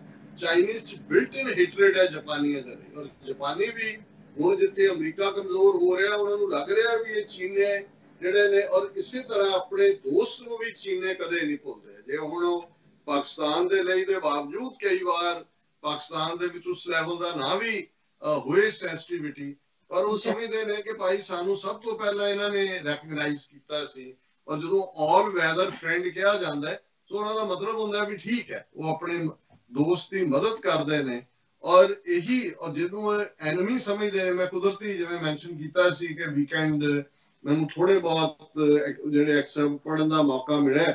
ਸਿੰਗਾਪੁਰ ਬੇਸਡ ਆਥਰ ਨੇ ਜਿਨ੍ਹਾਂ ਨੇ ਬਾਇਓਗ੍ਰਾਫੀ ਲਿਖੀ ਹੈ ਅਲਾਮਾ ਇਕਬਾਲ ਦੀ, ਔਰ ਉਹਦੇ ਕੁਦਰਤੀ ਚਾਈਨਾ ਨਾਲ ਸੰਬੰਧਿਤ ਇੱਕ ਪਾਰਟ ਜਿਹਨੂੰ ਮੈਂ ਜਿਹੜਾ ਉਹ ਸਾਂਝਾ ਕਰ ਰਿਹਾ ਕਿ ਹੁਣ ਜਾਣ ਤੋਂ ਪਹਿਲਾਂ ਜ਼ਾਹਰ ਹੈ ਬੰਬੇ ਤੋਂ ਹੀ ਜਿਹੜੇ ਸਮੁੰਦਰੀ ਜਹਾਜ਼ ਰਾਹੀਂ ਜਾਇਆ ਜਾਂਦਾ ਸੀ, ਇੰਗਲੈਂਡ ਜਾ ਰਹੇ ਸੀ, 27 ਸਾਲ ਦੀ ਉਹਨਾਂ ਦੀ ਉਮਰ ਸੀ ਫਰਦਰ ਐਜੂਕੇਸ਼ਨ ਦੇ ਲਈ, ਔਰ ਉੱਥੇ ਇੱਕ ਹੋਟਲ ਦੇ ਵਿੱਚ ਰੁਕੇ, ਔਰ ਉਸ ਹੋਟਲ ਦਾ ਜਿਹੜਾ ਹੈ ਉਹਦੇ ਚ ਇੱਕ ਗ੍ਰੀਕ ਵਪਾਰੀ ਵੀ ਆ ਗਿਆ, ਜਿਹੜਾ ਜ਼ਾਹਰ ਹੈ ਕਿ ਉਹਦੇ ਨਾਲ ਇੱਕ ਡਾਇਲੌਗ ਹੈ ਜਿਹਦੇ ਚ ਚੀਨੀ ਫੈਕਟਰ ਆਉਂਦਾ। ਔਰ ਮੈਂ ਉਸ ਕਿਤਾਬ ਤੇ ਬੇਸਡ ਇਹ ਕਰ ਰਹੇ ਕਿ ਵੀ ਇਹ Greek gentleman also comes to stay in the same hotel ਜਿੱਥੇ ਅਲਾਮਾ ਇਕਬਾਲ ਠਹਿਰੇ ਨੇ, ਕਿਉਂਕਿ ਉਹਨਾਂ ਨੇ ਸਮੁੰਦਰੀ ਜਹਾਜ਼ ਰਾਹੀਂ ਆਪਣਾ ਸਫ਼ਰ ਅੱਗੇ ਤੋਰਨਾ ਬੰਬੇ ਤੋਂ।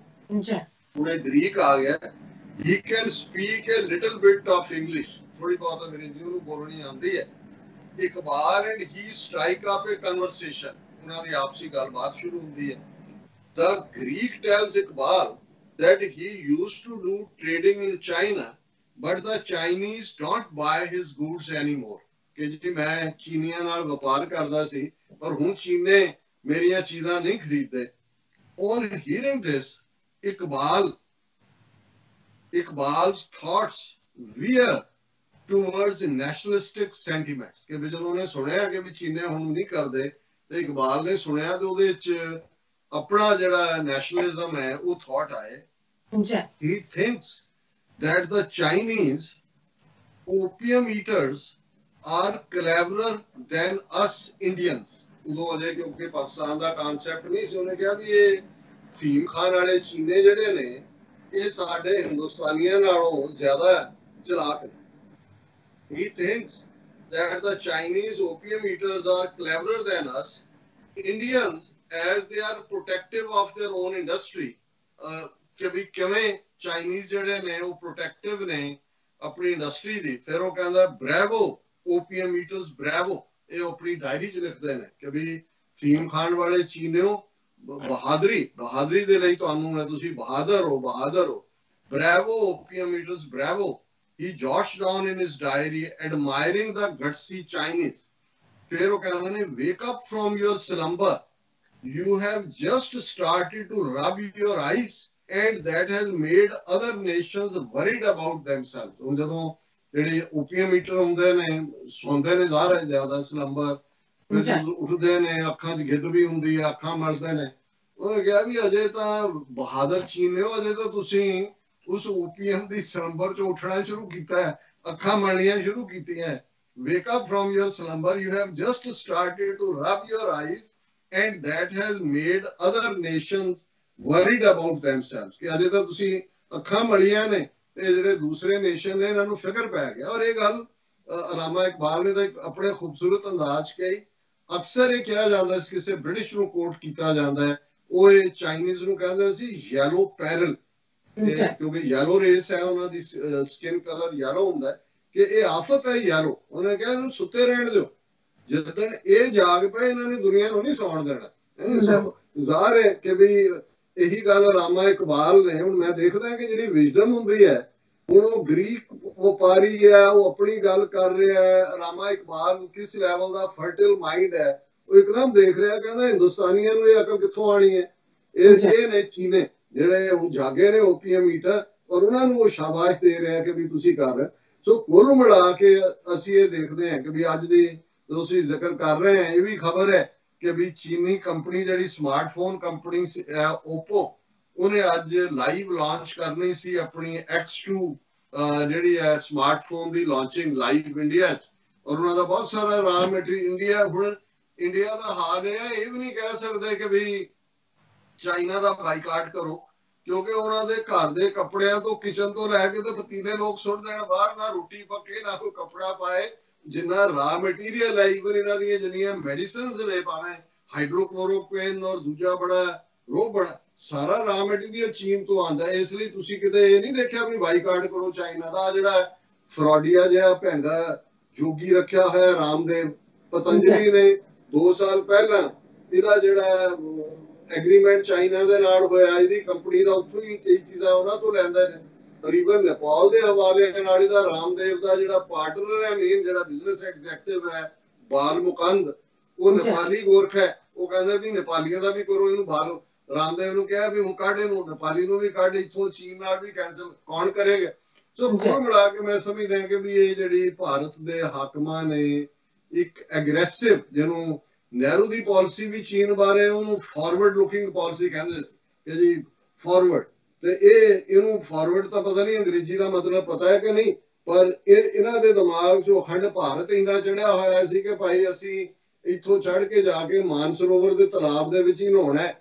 ਇਹ ਨਹੀਂ ਪਤਾ ਕਿ ਭਾਈ ਉਹ ਜਿਹੜੇ ਉਹਨਾਂ ਨੇ ਤੋੜ ਦਿੱਤੇ ਨੇ ਕੌਫਨ ਬਣਾ ਕੇ, ਵੀ ਉਹਨਾਂ ਦਾ ਵੀ ਉਹ ਸਰੀਰ ਦਾ ਹਾਲ ਉਹਨਾਂ ਨੇ ਕਰ ਦਿੱਤਾ ਕਿ ਜਿਵੇਂ ਕ੍ਰੀਮੇਟ ਕਰਨ ਤੋਂ ਪਹਿਲਾਂ ਨਵਾਇਆ ਜਾਂਦਾ, ਉਹਨਾਂ ਨੂੰ ਕਿਸੇ ਨੇ ਨਵਾਉਣ ਜੋਗੇ ਵੀ ਨਹੀਂ ਰਹਿਣ ਦਿੱਤਾ ਉਹਨਾਂ ਨੇ। ਤੁਸੀਂ ਤਾਂ ਮਾਨਸਰੋਵਰ ਜਾ ਕੇ ਨਹਾਉਣਾ ਸੀ, ਔਰ ਤੁਸੀਂ ਅਕਸਾਈ ਚ ਕਾਬੂ ਕਰਨਾ ਸੀ, ਤੁਸੀਂ ਗਿਲਗਿਤ ਬਾਲਸਤਾਨ ਨੂੰ ਜਿਹੜਾ ਜਾ ਕੇ ਉਹਨਾਂ ਦਾ ਵੈਦਰ ਤੁਸੀਂ ਦੱਸ ਰਹੇ ਹੋ, ਉਹਨਾਂ ਤੇ ਕਬਜ਼ਾ ਕਰਨਾ ਸੀ। ਸੋ ਕੁੱਲ ਮਿਲਾ ਕੇ ਮੈਂ ਦੇਖਦਾ ਵੀ ਭਾਰਤ ਨਾ ਸਿਰਫ ਆਪਣੇ ਗੁਆਂਢ ਦੇ ਵਿੱਚ ਜਿਹੜਾ ਅਲੱਗ ਥਲੱਗ ਹੈ, ਜਦੋਂ ਸੋਗ ਪਿਆ ਹੁੰਦਾ ਕਿਸੇ ਘਰ ਚ ਹੋਏ ਤੇ ਅਕਸਰ ਹੁੰਦਾ ਸੀ ਵੀ ਉਹਨਾਂ ਦੇ ਉਸ ਘਰ ਚ ਰੋਟੀ ਨਹੀਂ ਪੱਕਦੀ ਹੈ ਤੇ ਗਵਾਂਢੀ ਬਣਾ ਕੇ ਖਿਲਾਉਂਦੇ ਨੇ।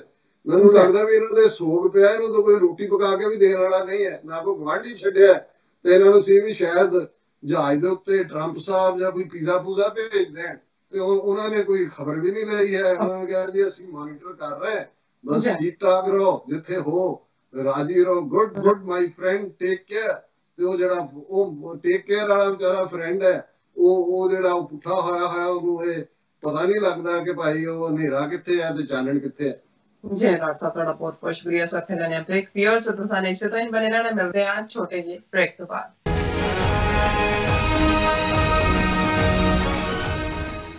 ਕੀ ਤੁਸੀਂ ਰੋਜ਼ਾਨਾ ਕੰਮ ਤੇ ਆਪਣਾ ਵਧੇਰੇ ਸਮਾਂ ਬਿਤਾਉਣ ਤੋਂ ਪਰੇਸ਼ਾਨ ਹੋ? ਆਪਣੀ ਪੂੰਜੀ ਨੂੰ ਕੰਮ ਤੇ ਲਗਾਓ, ਸਾਡੇ ਨਾਲ ਇਨਵੈਸਟ ਕਰੋ। ਅਸੀਂ ਤੁਹਾਡੀ ਪੂੰਜੀ ਤੋਂ ਤੁਹਾਡੇ ਲਈ ਵਧੇਰੇ ਪੈਸੇ ਬਣਾ ਸਕਦੇ ਹਾਂ। ਅਸੀਂ ਪ੍ਰਾਈਵੇਟ ਇਕੁਇਟੀ ਇਨਵੈਸਟਮੈਂਟ ਫਰਮ ਹਾਂ ਤੇ ਕਮਰਸ਼ੀਅਲ ਰੀਅਲ ਏਸਟੇਟ ਵਿੱਚ ਮਾਹਿਰ ਹਾਂ। Property management, leasing, asset management, commercial real estate investment ਵਿੱਚ ਸਾਰੀਆਂ ਸੇਵਾਵਾਂ ਲਈ ਅਮਰੀਕਾ ਭਰ ਵਿੱਚੋਂ ਤੁਸੀਂ ਸਾਡੇ ਤੱਕ ਪਹੁੰਚ ਕਰ ਸਕਦੇ ਹੋ। ਆਜ਼ਾਦ ਕਮਰਸ਼ੀਅਲ ਰੀਅਲਟੀ ਸਰਵਿਸਿਜ਼ ਤੇ Azad family trust, 701 North Post Oak Road, suite number 204, Houston, Texas. ਤੁਸੀਂ ਸਾਨੂੰ ਸਾਡੇ ਫੋਨ ਨੰਬਰ 7136861277 ਤੇ ਵੀ ਸੰਪਰਕ ਕਰ ਸਕਦੇ ਹੋ। ਆਜ਼ਾਦ ਕਮਰਸ਼ੀਅਲ ਰੀਅਲਟੀ ਸਰਵਿਸਿਜ਼।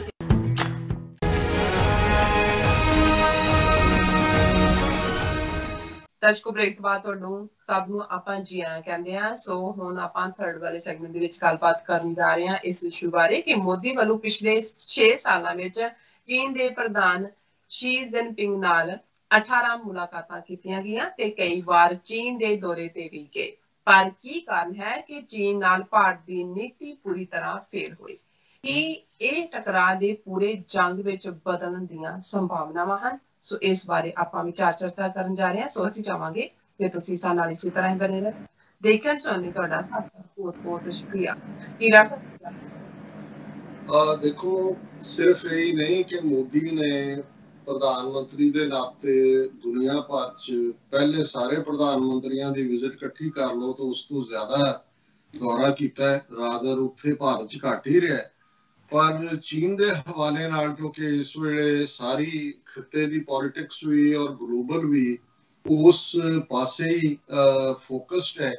ਔਰ ਜੋ ਕੁਛ ਗਲਵਾਨ ਘਾਟੀ ਦੇ ਵਿੱਚ ਹੋਇਆ, ਔਰ ਜਿਵੇਂ 1000 ਦੇ ਕਰੀਬ ਜਿਹੜੀ ਪੂਰੀ ਬਟਾਲੀਆਂ ਦੋਨੇ ਪਾਸੇ ਅਜੇ ਵੀ ਇੱਕ ਦੂਸਰੇ ਦੀਆਂ ਅੱਖਾਂ ਚ ਅੱਖਾਂ ਪਾ ਕੇ ਇੱਕ ਦੂਜੇ ਨੂੰ ਘੂਰ ਰਹੇ ਨੇ, ਜਿਸ ਦਾ ਮਤਲਬ ਹੈ ਕਿ ਡੀ-ਐਸਕੇਲੇਟ ਸਿਚੁਏਸ਼ਨ ਨਹੀਂ ਹੋਈ। ਬਹੁਤ ਸਾਰੇ ਐਕਸਪਰਟਸ ਆਪੋ ਆਪਣੀ ਰਾਏ ਦੇ ਰਹੇ ਨੇ।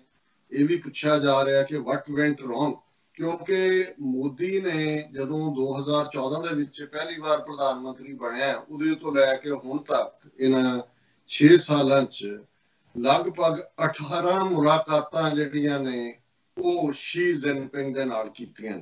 ਉਹਨਾਂ 18 ਮੁਲਾਕਾਤਾਂ ਚ ਤਾਂ 5 ਮੋਦੀ ਦੇ ਸਿੱਧੇ ਦੌਰੇ ਨੇ ਜਿਹੜੇ ਉਹਨੇ ਚੀਨ ਦੇ ਕੀਤੇ ਨੇ, ਔਰ ਭਾਰਤ ਦੇ ਕਿਸੇ ਵੀ ਹੋਰ ਪਹਿਲੇ ਪ੍ਰਧਾਨ ਮੰਤਰੀ ਨੇ ਇੰਨੇ ਦੌਰੇ ਚੀਨ ਦੇ ਨਹੀਂ ਕੀਤੇ। ਤੇ ਜਦੋਂ ਅਸੀਂ ਮੁਲਾਕਾਤਾਂ ਦੀ ਗੱਲ ਕਰਦੇ ਹਾਂ, 5 ਫੁੱਲ ਫਲੈਜਡ ਆਫੀਸ਼ੀਅਲ ਦੌਰੇ ਨੇ, ਔਰ ਇਹਨਾਂ 18 ਮੁਲਾਕਾਤਾਂ ਦੇ ਵਿੱਚ ਕਿਤੇ ਤਾਸ਼ਕੰਦ ਦੇ ਵਿੱਚ ਹੋ ਰਿਹਾ ਹੈ, ਕਿਤੇ ਗੋਆ ਚ ਬ੍ਰਿਕਸ ਦੀ ਮੀਟਿੰਗ ਹੋ ਰਹੀ ਹੈ, ਕਿਤੇ ਕਜ਼ਾਕਿਸਤਾਨ ਚ ਮਿਲ ਰਹੇ ਨੇ, ਕਿਤੇ ਰਸ਼ੀਆ ਚ ਮਿਲ ਰਹੇ ਨੇ, ਕਿਤੇ G20 ਦੀ ਮੀਟਿੰਗ ਵੇਲੇ ਜਰਮਨੀ ਚ ਮਿਲ ਰਹੇ ਨੇ। ਸੋ 18 ਮੁਲਾਕਾਤਾਂ, ਬੇਸ਼ੱਕ ਇਹ ਜਿਹੜੇ ਡਿਫਰੈਂਟ ਫੋਰਮਸ ਬ੍ਰਿਕਸ ਹੋਏ ਜਾਂ G20 ਹੋਏ, ਉਹ ਭਾਰਤ ਫੋਕਸ ਜਾਂ ਚੀਨ ਫੋਕਸ ਨਹੀਂ ਨੇ, ਲੇਕਿਨ ਇਸ ਗੱਲ ਨੂੰ ਯਕੀਨੀ ਬਣਾਇਆ ਜਾਂਦਾ ਸੀ ਕਿ ਮੋਦੀ ਦੇ ਨਾਲ ਸ਼ੀ ਜਿਨਪਿੰਗ ਦੀ 1-to-1 ਮੀਟਿੰਗ ਜ਼ਰੂਰ ਹੋਏ। ਔਰ ਉਹਦੇ 'ਚ ਵੀ ਫੋਟੋ ਸੈਸ਼ਨ ਵੀ ਬੜਾ ਇੰਪੋਰਟੈਂਟ ਹੁੰਦਾ ਸੀ। ਮੋਦੀ ਇਹ ਮੈਸੇਜ ਦੇਣਾ ਚਾਹੁੰਦਾ ਸੀ ਕਿ ਦੇਖੋ ਮੇਰੀ ਫੋਰਨ ਪਾਲਿਸੀ ਕਿੰਨੀ ਕਾਮਯਾਬ ਹੈ, ਅਸੀਂ ਰਸ਼ੀਆ ਦੇ ਵੀ ਯਾਰ ਹੈ, ਅਸੀਂ ਇਜ਼ਰਾਈਲ ਨੂੰ ਵੀ ਯਾਰ ਬਣਾ ਲਿਆ, ਅਮਰੀਕਾ ਦਾ ਜਿਹੜਾ ਸਾਡਾ ਉਹ ਤਾਂ ਸਾਡੀ ਛਾਤੀ ਦੇ ਨਾਲ ਹੀ ਲੱਗ ਗਿਆ, ਔਰ ਦੇਖੋ ਅਸੀਂ ਚੀਨ ਦੇ ਨਾਲ ਵੀ ਜਿਹੜਾ ਉਹ ਬਹੁਤ ਅਸੀਂ ਚੰਗੇ ਸੰਬੰਧ ਨੇ, ਔਰ ਅਸੀਂ ਜਿਹੜਾ on the top of diplomacy. ਹੁਣ ਬਾਕੀਆਂ ਦੀ ਗੱਲ ਅਸੀਂ ਕਰ ਚੁੱਕੇ ਹਾਂ ਪਿਛਲੇ ਸੈਗਮੈਂਟ 'ਚ ਕਿ ਕਿਵੇਂ ਭਾਰਤ ਡਿਪਲੋਮੈਟਿਕ ਵਰਲਡ ਦੇ ਵਿੱਚ ਵੀ ਅਲੱਗ-ਥਲੱਗ ਹੋਇਆ, ਗਲੋਬਲੀ ਗਵਾਂਢੀਆਂ ਦੇ ਨਾਲ ਤਾਂ ਹੋਇਆ ਹੀ ਹੋਇਆ।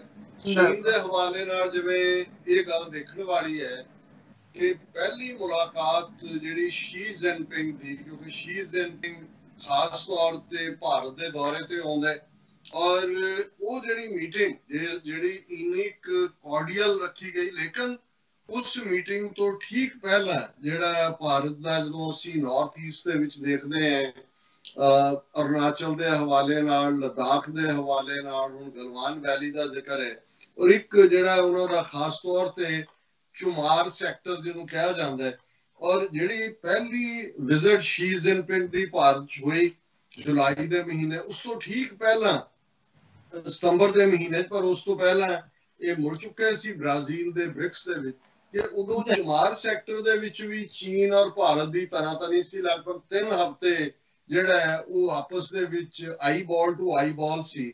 ਔਰ ਇਸ ਤੋਂ ਪਹਿਲਾਂ 2013 ਚ ਲਦਾਖ ਚ ਤਨਾਤਨੀ ਹੋ ਕੇ ਹਟੀ ਸੀ। 2014 ਚ ਦੀ ਜੁਲਾਈ ਦੇ ਵਿੱਚ ਪਹਿਲੀ ਮੁਲਾਕਾਤ ਹੁੰਦੀ ਹੈ ਸ਼ੀ ਜਿਨਪਿੰਗ ਦੇ ਨਾਲ, ਔਰ ਇਹ ਜਦੋਂ ਉੱਥੇ ਮਿਲਦੇ ਨੇ ਬ੍ਰਿਕਸ ਦੇ ਵਿੱਚ, ਔਰ ਸਤੰਬਰ ਦੇ ਮਹੀਨੇ ਚ ਜਿਹੜਾ ਸ਼ੀ ਜਿਨਪਿੰਗ ਹੈ ਉਹ ਭਾਰਤ ਆਉਂਦਾ। ਹੁਣ ਮੋਦੀ ਨੇ ਉਹ ਮੁਲਾਕਾਤ ਕੇਰਲਾ ਚ ਕੀਤੀ, ਉਹ ਪੂਰਾ ਸਾਊਥ ਇੰਡੀਅਨਸ ਵਾਲਾ ਡਰੈਸ ਜਿਹੜਾ ਪਾ ਕੇ, ਔਰ ਉੱਥੇ ਜਿਹੜਾ ਟਹਿਲ ਕਦਮੀ ਵੀ ਕੀਤੀ, ਔਰ ਇਹ ਵੀ ਦੱਸਣ ਲਈ ਵੀ ਸਾਡੀ ਕਿੰਨੀ ਡਾਈਵਰਸ ਜਿਹੜੀ ਹੈ ਉਹ ਸਿਵਲਾਈਜੇਸ਼ਨ ਹੈ। ਫਿਰ ਉਹ ਉਹਨੂੰ ਅਹਿਮਦਾਬਾਦ ਲੈ ਆਇਆ। ਅਹਿਮਦਾਬਾਦ ਕਿਉਂਕਿ ਉਹ ਆਪਣਾ ਘਰ ਸਮਝਦਾ ਕਿ ਗੁਜਰਾਤ ਚੋਂ ਆਇਆ, ਉੱਥੇ ਝੂਲੇ ਵਾਲੀਆਂ ਫੋਟੋਆਂ ਤਾਂ ਅਕਸਰ ਅਸੀਂ ਦੇਖਦੇ ਹੀ ਹਾਂ। ਸਾਬਰਮਤੀ ਦੇ ਕੰਢੇ ਹੱਥ 'ਚ ਹੱਥ ਪਾ ਕੇ ਮੋਦੀ ਔਰ ਸ਼ੀ ਜਿਨਪਿੰਗ ਇਵੇਂ ਘੁੰਮ ਰਹੇ ਨੇ ਜਿਵੇਂ ਬਚਪਨ ਦੇ ਵਿੱਚ ਇਕੱਠੇ ਲੰਗੋਟੀਏ ਯਾਰ ਰਹੇ ਹੋਣ। ਫਿਰ ਉਸ ਪੀਰੀਅਡ ਦੇ ਵਿੱਚ 12 ਸਮਝੌਤੇ ਹੁੰਦੇ ਨੇ ਇਹਨਾਂ ਦੋਨਾਂ ਦੇ ਵਿਚਾਲੇ, ਔਰ ਇਹ ਕਿਹਾ ਜਾਂਦਾ ਹੈ ਕਿ ਜੀ ਉਹ ਸਮਝੌਤੇ ਦਾ ਹਿੱਸਾ ਸੀ ਕਿ ਚੀਨ $20 ਬਿਲੀਅਨ ਜਿਹੜਾ ਹੈ ਉਹ ਇਨਵੈਸਟ ਕਰੇਗਾ ਭਾਰਤ ਦੇ ਵਿੱਚ। ਹਾਲਾਂਕਿ ਜੇ ਅਸੀਂ 6 ਸਾਲ ਬਾਅਦ ਦੇਖਦੇ ਹਾਂ ਤੇ ਈਵਨ $1 ਬਿਲੀਅਨ ਵੀ ਚੀਨ ਦੀ ਇਨਵੈਸਟਮੈਂਟ ਨਹੀਂ ਹੋਈ। ਹਾਂ, ਆਟੋਮੋਬਾਈਲ ਸੈਕਟਰ ਹੋਏ ਜਾਂ ਜਿਵੇਂ ਅਸੀਂ ਜਿਹੜੀ ਐਪ ਦੀ ਗੱਲ ਕੀਤੀ ਹੈ ਜਿਹੜੀ ਅੱਜ ਲਾਂਚ ਕਰਨੀ ਸੀ ਚੀਨ ਨੇ, ਜਿਹੜੀ ਉਹਨਾਂ ਨੇ ਕੈਂਸਲ ਕਰ ਦਿੱਤੀ ਹੈ, ਉਸ ਦੇ ਵਿੱਚ ਇਨਵੈਸਟਮੈਂਟ $877 ਮਿਲੀਅਨ ਦੀ ਇਨਵੈਸਟਮੈਂਟ ਜ਼ਰੂਰ ਹੋਈ, ਲੇਕਿਨ ਉਹ $1 ਬਿਲੀਅਨ ਵੀ ਪੂਰਾ ਨਹੀਂ ਹੁੰਦਾ। ਔਰ ਇਹ ਜਿਹੜਾ ਹੈ ਇਸ ਸਾਰੇ 'ਚ ਕੋਈ ਅੱਗੇ ਪ੍ਰੋਗਰੈਸ ਨਹੀਂ ਹੋਈ। ਔਰ ਫਿਰ ਅਸੀਂ ਦੇਖਦੇ ਹਾਂ ਕਿ ਮੋਦੀ ਦੇ ਪੀਰੀਅਡ 'ਚ, ਕਿਉਂਕਿ ਚੀਨ ਇਹ ਦੇਖ ਰਿਹਾ ਸੀ, ਉਹ ਪਰਖ ਰਿਹਾ ਸੀ ਕਿ ਵੀ ਇਹ ਦੋਸਤੀ ਵੱਲ ਸੱਚਮੁੱਚ ਵਧਣਾ ਚਾਹੁੰਦੇ ਨੇ ਜਾਂ ਇਹ ਦੋਸਤੀ ਦੀ ਸਮੋਕ ਸਕਰੀਨ ਕਰਕੇ ਤੇ ਕੋਈ ਨਾ ਕੋਈ ਸ਼ਰਾਰਤ ਕਰ ਰਹੇ ਨੇ। ਸੋ ਪਹਿਲਾਂ ਅਸੀਂ ਕਿਹਾ ਕਿ ਵੀ ਸ਼ੀ ਜਿਨਪਿੰਗ ਦੇ ਭਾਰਤ ਆਉਣ ਤੋਂ ਪਹਿਲਾਂ ਹੀ ਜੋ ਇਹਨਾਂ ਨੇ ਉਸ ਚੁਮਾਰ ਸੈਕਟਰ 'ਚ ਕੀਤਾ, ਔਰ ਫਿਰ ਮੋਦੀ ਦੀ ਟਰਮ 2019 ਦੀ ਚੋਣ ਤੋਂ ਪਹਿਲਾਂ ਹੀ 2017 ਦੇ ਵਿੱਚ ਅਸੀਂ ਡੋਕਲਾਮ ਦਾ ਦੇਖਦੇ ਹਾਂ, ਜਿੱਥੇ ਆਊਟ ਆਫ ਦਾ ਵੇ ਜਾ ਕੇ ਇਸ ਨੇ ਆਪਣਾ ਕੰਮ ਕੀਤਾ। ਹਾਲਾਂਕਿ ਜਿਹੜੀ ਰੂਸ ਦੇ ਵਿੱਚ ਮੀਟਿੰਗ ਹੁੰਦੀ ਹੈ, ਤਾਸ਼ਕੰਦ 'ਚ ਹੁੰਦੀ ਹੈ, ਕਜ਼ਾਕਿਸਤਾਨ 'ਚ ਹੁੰਦੀ ਹੈ, ਇਸ ਸਾਰੇ ਦੇ ਵਿੱਚ ਚੀਨ ਨੇ ਇੱਕੋ ਹੀ ਗੱਲ ਕਹੀ ਕਿ ਭਾਈ ਤੁਸੀਂ ਖਿੱਤੇ ਦਾ ਇੱਕ ਆਪਣਾ ਰੋਲ ਅਦਾ ਕਰੋ। ਹਾਲਾਂਕਿ ਅਸੀਂ ਇਹ ਦੇਖਦੇ ਹਾਂ ਵੀ ਚਾਈਨਾ ਨੇ ਐਕਸਟਰਾ ਲਿਖ ਕੇ ਵੀ ਸ਼ੀ ਜਿਨਪਿੰਗ ਨੇ ਜਦੋਂ ਮੋਦੀ ਨੂੰ ਚੀਨ ਦੇ ਵਿੱਚ ਸੱਦਿਆ, ਔਰ ਚੀਨ ਨੇ ਇਹ ਪ੍ਰੈਜ਼ੀਡੈਂਟ ਸ਼ੀ ਜਿਨਪਿੰਗ ਨੇ ਆਪਣੇ ਜਿਹੜਾ ਉਹਦਾ ਆਪਣਾ ਏਰੀਆ ਸੀ ਉਹਦੇ ਚੋਂ ਉਹ ਲੈ ਕੇ ਗਿਆ, ਆਪਣੇ ਜਿਹੜਾ ਉਹਦੀ ਆਪਣੀ ਕੰਸਟੀਟੂਐਂਸੀ ਸੀ। ਹਾਲਾਂਕਿ ਕੈਪੀਟਲ ਦੇ ਵਿੱਚ ਰਿਸੀਵ ਕਰਦੇ ਨੇ, ਲੇਕਿਨ ਈਵਨ ਚੀਨ ਜਾਣ ਤੋਂ ਪਹਿਲਾਂ ਮੋਦੀ ਨੇ ਆਸਟ੍ਰੇਲੀਆ ਦਾ ਦੌਰਾ ਕੀਤਾ। ਹੁਣ ਆਸਟ੍ਰੇਲੀਆ ਦੇ ਨਾਲ ਵੀ ਚੀਨ ਦਾ ਫੱਡਾ, ਉਸਨੇ ਇਹ ਸਾਰੇ ਦੇ ਨਾਲ ਫਿਜੀ ਵੱਲ ਗਿਆ। ਹੁਣ ਇਹ ਸਾਰੇ ਨੇ ਔਰ ਮਿਆਂਮਾਰ ਦਾ ਦੌਰਾ ਕੀਤਾ। ਮਤਲਬ ਇਹ ਦੱਸਣ ਦੇ ਲਈ ਚੀਨ ਨੂੰ ਕਿ ਈਵਨ ਮੰਗੋਲੀਆ ਜਿਹਦੇ ਨਾਲ ਉਹਦੀ ਸਰਹੱਦ ਲੱਗਦੀ ਹੈ ਉਹਦੇ ਨਾਲ ਵੀ ਇਹਨਾਂ ਨੇ ਕੁਛ ਨਾ ਕੁਛ ਕਰਨ ਦੀ ਕੋਸ਼ਿਸ਼ ਕੀਤੀ। ਉਹ ਤਾਂ ਚੀਨ ਨੇ ਉਹ ਦਬਕਾ ਮਾਰਿਆ ਮੰਗੋਲੀਆ ਨੂੰ, ਕਿਉਂਕਿ ਉਹਨਾਂ ਦਾ ਸਾਰਾ ਕੁਝ ਉੱਥੋਂ ਹੀ ਜਾਂਦਾ, ਉਹ ਪਿੱਛੇ ਹਟ ਗਏ। ਹੁਣ ਜੇ ਤੁਸੀਂ ਇੱਕ ਪਾਸੇ ਦੋਸਤੀ ਦਾ ਹੱਥ ਵਧਾ ਰਹੇ ਹੋ, ਦੂਸਰੇ ਪਾਸੇ ਜਿਹੜੇ ਤੁਹਾਡੇ ਦੁਸ਼ਮਣ ਨੇ ਜਾਂ ਕੱਲ ਨੂੰ ਜਿਹਨਾਂ ਨੇ ਤੁਹਾਡੇ ਨਾਲ ਦੁਸ਼ਮਣੀ ਪਾਲਣੀ ਹੈ, ਤੁਸੀਂ ਉਹਨਾਂ ਨੂੰ ਵੀ ਕਹਿ ਰਹੇ ਹੋ ਕਿ ਸਾਡੇ ਦੋਸਤ ਨੇ, ਦਾ ਮਤਲਬ ਤੁਹਾਡੀ ਨੀਅਤ ਸਾਫ਼ ਨਹੀਂ ਹੈ। ਇਹੀ ਹਾਲ ਤਾਈਵਾਨ ਦੇ ਹਵਾਲੇ ਨਾਲ ਵੀ ਕੀਤਾ। ਔਰ ਕਿਵੇਂ ਦਲਾਈ ਲਾਮੇ ਦੀਆਂ 2 ਵਿਜ਼ਿਟ ਅਰੁਣਾਚਲ ਪ੍ਰਦੇਸ਼ ਜਿਹੜਾ ਉਹਨਾਂ ਦਾ ਸਾਊਥ ਤਿੱਬਤ ਹੈ ਉੱਥੇ ਕਰਵਾਈਆਂ ਕਿ ਜੀ ਮਜ਼ਹਬੀ ਤੌਰ ਤੇ ਬੁੱਧ ਧਰਮ ਹੋ ਜਾ ਰਿਹਾ। ਸੋ ਚੀਨੀਆਂ ਨੂੰ ਇਸ ਗੱਲ ਦਾ ਕੋਈ ਭੁਲੇਖਾ ਨਹੀਂ ਰਿਹਾ ਕਿ ਵੀ ਇਹ ਜਿਹੜੇ ਨੇ ਇਹਨਾਂ ਦੀਆਂ ਗੱਲਾਂ ਜਿਹੜੀਆਂ ਨੇ ਉਹ ਕਹਿਣ ਵਾਲੀਆਂ ਹੋਰ ਨੇ, ਕਰਤੂਤ ਇਹਨਾਂ ਦੀ ਹੋਰ ਹੈ। ਔਰ ਜਦੋਂ ਫਿਰ ਚੀਨ ਨੇ ਬੀਜਿੰਗ ਦੇ ਵਿੱਚ ਜਿਹੜੀ ਹੈ 1 ਬੈਲਟ 1 ਰੋਡ ਦੇ ਥੱਲੇ belt and road initiative the meeting ਰੱਖੀ, ਈਵਨ ਅਮਰੀਕਾ ਨੇ ਵੀ ਆਪਣਾ ਡੈਲੀਗੇਸ਼ਨ ਭੇਜ ਦਿੱਤਾ। ਦੂਜਾ ਹੋਇਆ ਭਾਵੇਂ ਅਮਰੀਕਾ ਨੂੰ ਸਭ ਤੋਂ ਜ਼ਿਆਦਾ ਉਹ ਪ੍ਰਭਾਵਿਤ ਕਰੇਗਾ ਜੇ ਚਾਈਨਾ ਉਹਨੂੰ ਡਿਵੈਲਪ ਕਰਦਾ ਹੈ, ਪਰ ਭਾਰਤ ਨੇ ਉਹਦੇ 'ਚ ਕੋਈ ਪਾਰਟਿਸਿਪੇਟ ਨਹੀਂ ਕੀਤਾ। ਔਰ ਬਾਕੀ ਅਸੀਂ ਪ੍ਰੋਵੋਕੇਸ਼ਨ ਦੀ ਗੱਲ ਕਰ ਚੁੱਕੇ ਹਾਂ ਕਿ ਕਿਵੇਂ ਇਹਨਾਂ ਨੇ ਆਰਟੀਕਲ 370 ਜੰਮੂ ਕਸ਼ਮੀਰ 'ਚ 5 ਅਗਸਤ ਨੂੰ ਤੋੜ ਕੇ, ਕਿਉਂਕਿ ਉਹਦੇ 'ਚ ਲਦਾਖ ਨੂੰ ਅਲੱਗ ਯੂਨੀਅਨ ਟੈਰੀਟਰੀ ਬਣਾ ਦਿੱਤਾ ਹੈ। ਲਦਾਖ ਦੇ ਉੱਤੇ ਕਲੇਮ ਹੈ ਚਾਈਨਾ ਦਾ ਕਿਉਂਕਿ ਉਹਨੂੰ ਛੋਟਾ ਤਿੱਬਤ ਮੰਨਦਾ ਹੈ। ਔਰ ਇਹ UN ਸਿਕਿਉਰਿਟੀ ਕਾਉਂਸਲ ਰੈਜ਼ੋਲੂਸ਼ਨਸ ਦੀ ਬਿਲਕੁਲ ਜਿਹੜੀ ਹੈ ਖਿਲਾਫ ਵਰਜ਼ੀ ਕਰਕੇ ਉਹਨਾਂ ਨੇ ਇਹ ਹਰਕਤ ਕੀਤੀ। ਚਾਈਨਾ ਨੇ ਫੌਰਨ ਪ੍ਰੋਟੈਸਟ ਕੀਤਾ। ਫਿਰ ਇਹਨਾਂ ਨੇ ਅਮਿਤ ਸ਼ਾਹ ਉੱਥੇ ਪਾਰਲੀਮੈਂਟ ਦੇ ਵਿੱਚ ਗਰਜ ਕੇ ਕਹਿ ਰਿਹਾ ਕਿ ਅਸੀਂ ਅਕਸਾਈ ਚਿੰਨ੍ਹ ਵੀ ਵਾਪਸ ਲੈਣੇ ਆ ਤੇ ਗਿਲਗਿਤ ਬਾਲਸਤਾਨ ਵੀ ਅਸੀਂ ਜਿਹੜਾ ਇਹ ਭਾਰਤ ਦਾ ਹਿੱਸਾ ਹੈ। ਸੋ ਇਸ ਸਾਰੇ ਦੇ ਵਿੱਚ ਜਦੋਂ ਤੁਸੀਂ ਜ਼ਹਿਰ ਦੇ ਨਾਲ ਭਰੇ ਹੋਏ ਹੋ, ਮੂੰਹ ਤੁਸੀਂ ਮਿੱਠੀਆਂ ਗੱਲਾਂ ਵੀ ਕਰ ਰਹੇ ਹੋ, ਸੋ ਜ਼ਾਹਰ ਹੈ ਇਸ ਦੇ ਲਈ ਕੋਈ ਚੀਨ ਨੂੰ ਦੋਸ਼ ਨਹੀਂ ਦਿੱਤਾ ਜਾਏਗਾ ਕਦੇ ਵੀ। ਜਿਹੜੇ ਵੀ ਨਿਰਪੱਖ ਐਨਾਲਿਸਟ ਜਾਂ ਹਿਸਟੋਰੀਅਨ ਇਹਨਾਂ ਸਬੰਧਾਂ ਨੂੰ ਐਨਾਲਾਈਜ਼ ਕਰਨਗੇ ਕਿ 18 ਮੁਲਾਕਾਤਾਂ ਚੀਨ ਨੇ ਦਿੱਤੀਆਂ ਮੋਦੀ ਨੂੰ। ਚੀਨ ਨੂੰ ਤਾਂ ਕੋਈ ਲੋੜ ਨਹੀਂ ਸੀ ਅਦਰ ਦੈਨ ਕਿ ਚਾਈਨਾ ਆਪਣਾ ਜਿਹੜਾ ਰੋਲ ਹੈ ਐਜ਼ ਏ ਗਲੋਬਲ ਪਾਵਰ ਸਮਝਦਾ ਹੈ ਔਰ ਉਹਨੂੰ ਲੱਗਦਾ ਹੈ ਕਿ ਭਾਈ ਗਵਾਂਢੀਆਂ ਦੇ ਨਾਲ ਜੇ ਸਾਡੇ ਚੰਗੇ ਰਿਸ਼ਤੇ ਰਹਿੰਦੇ ਨੇ ਔਰ ਉਹਦੇ ਨਾਲ ਉਹਨਾਂ ਨੂੰ ਵੀ ਜਿਹੜਾ ਉਸ ਪਾਸਿਓਂ ਤਸੱਲੀ ਰਹੇਗੀ। ਪਰ ਭਾਰਤ ਨੇ ਤਾਂ ਆਪਣਾ ਮੋਢਾ ਅਮਰੀਕਾ ਨੂੰ ਦਿੱਤਾ ਕਿ ਭਾਈ ਤੁਸੀਂ ਇਹੀ ਹਾਲ ਇਹਨਾਂ ਨੇ ਸਾਊਥ ਚਾਈਨਾ ਸੀਜ਼ ਕਰਨ ਦੀ ਕੋਸ਼ਿਸ਼ ਕੀਤੀ। ਉੱਥੇ ਵੀ ਜਿਹੜਾ ਕੁੰਡਲ ਬਣਾਉਣ ਦੀ ਲਾਈਨ ਸੀ, ਆਸਟ੍ਰੇਲੀਆ ਹੈ, ਫਿਲੀਪੀਨ ਹੈ, ਕਿਸੇ ਹੱਦ ਤੱਕ ਜਿਹੜਾ ਉਹ ਦੂਸਰੀਆਂ ਤਾਕਤਾਂ ਨੇ, ਮਿਆਂਮਾਰ ਤਾਂ ਚੀਨ ਦੇ ਦਾਇਰਾਕਾਰ 'ਚ ਹੀ ਹੈ, ਲੇਕਿਨ ਵਿਤਨਾਮ ਹੈ, ਇਹਨਾਂ ਦੇ ਨਾਲ ਭਾਰਤ ਨੇ ਆਪਣੇ ਬੜਾ ਵਿਤਨਾਮ ਦਾ ਵੀ ਦੌਰਾ ਔਰ ਬੜੀ ਦੋਸਤੀ ਔਰ ਇਹ ਉਹ ਦੱਸਣ ਲਈ ਚੀਨ ਨੂੰ ਕਿ ਵੀ ਹੁਣ ਵਿਤਨਾਮ ਤਾਈਵਾਨ ਦੇ ਨਾਲ ਵੀ ਉਸ ਕਿਸਮ ਦਾ। ਸੋ ਮੈਂ ਸਮਝਦਾ ਵੀ ਕੁੱਲ ਮਿਲਾ ਕੇ ਜੋ ਅੱਜ ਭਾਰਤ ਦੇ ਨਾਲ ਹੋਇਆ ਹੈ, ਇੰਟਰਨੈਸ਼ਨਲ ਦੀ ਧਾਰਾ ਦੇ ਨਾਲ ਹੋਏ ਨੇ, ਚੀਨ ਤੋਂ ਜੁੱਤੀਆਂ ਵੀ ਪਈਆਂ ਔਰ ਜਿਸ ਹਾਲਤ 'ਚ ਪੁਸ਼ ਹੋਏ ਨੇ, ਇਹਦੇ ਲਈ ਕੋਈ ਹੋਰ ਦੋਸ਼ੀ ਨਹੀਂ ਹੈ।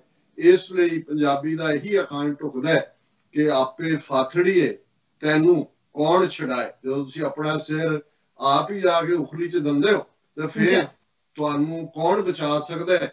ਤੇ ਗੁਰਬਾਣੀ ਦਾ ਫਰਮਾਨ ਇਸ ਗੱਲ ਦੀ ਹੋਰ ਵੀ ਅੱਗੋਂ ਲੈ ਕੇ ਜਾਂਦਾ ਹੈ ਕਿ ਸਲਾਮ ਜਵਾਬ ਦੋਵੇਂ ਕਰੇ ਮੁੱਢੋਂ ਕੁੱਥਾ ਜਾਏ।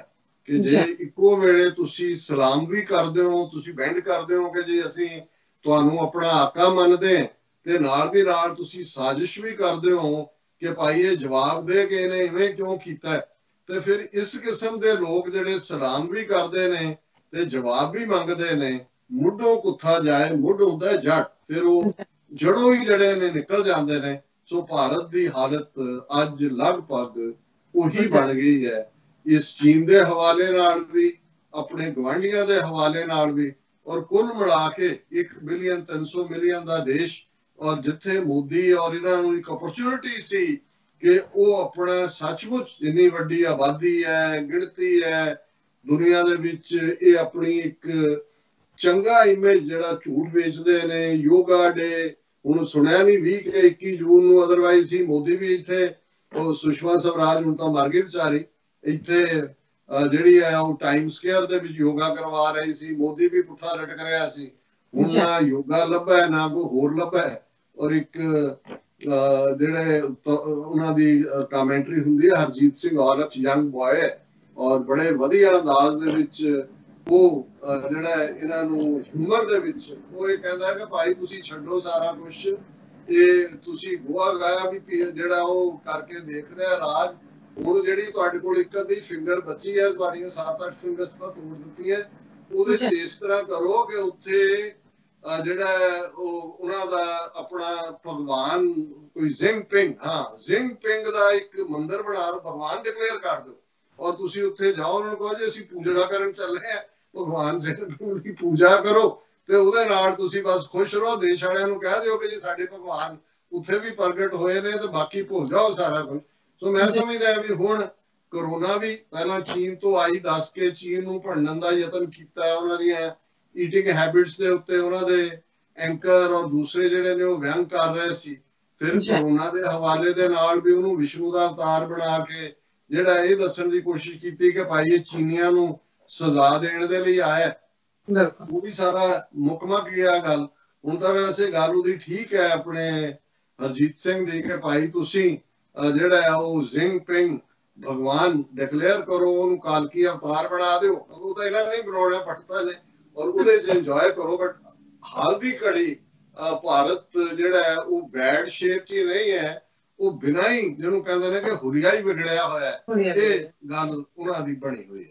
ਜੀ ਡਾਕਟਰ ਸਾਹਿਬ ਤੁਹਾਡਾ ਬਹੁਤ ਬਹੁਤ ਸ਼ੁਕਰੀਆ। ਸੋ ਇੱਥੇ ਨੇ ਆਪਣੇ ਵਿਊਅਰਸ ਤੁਸੀਂ ਕਿਤੇ ਨਹੀਂ ਜਾਣਾ, ਮਿਲਦੇ ਹਾਂ ਆਫਟਰ ਦਿਸ ਸ਼ਾਰਟ ਬ੍ਰੇਕ।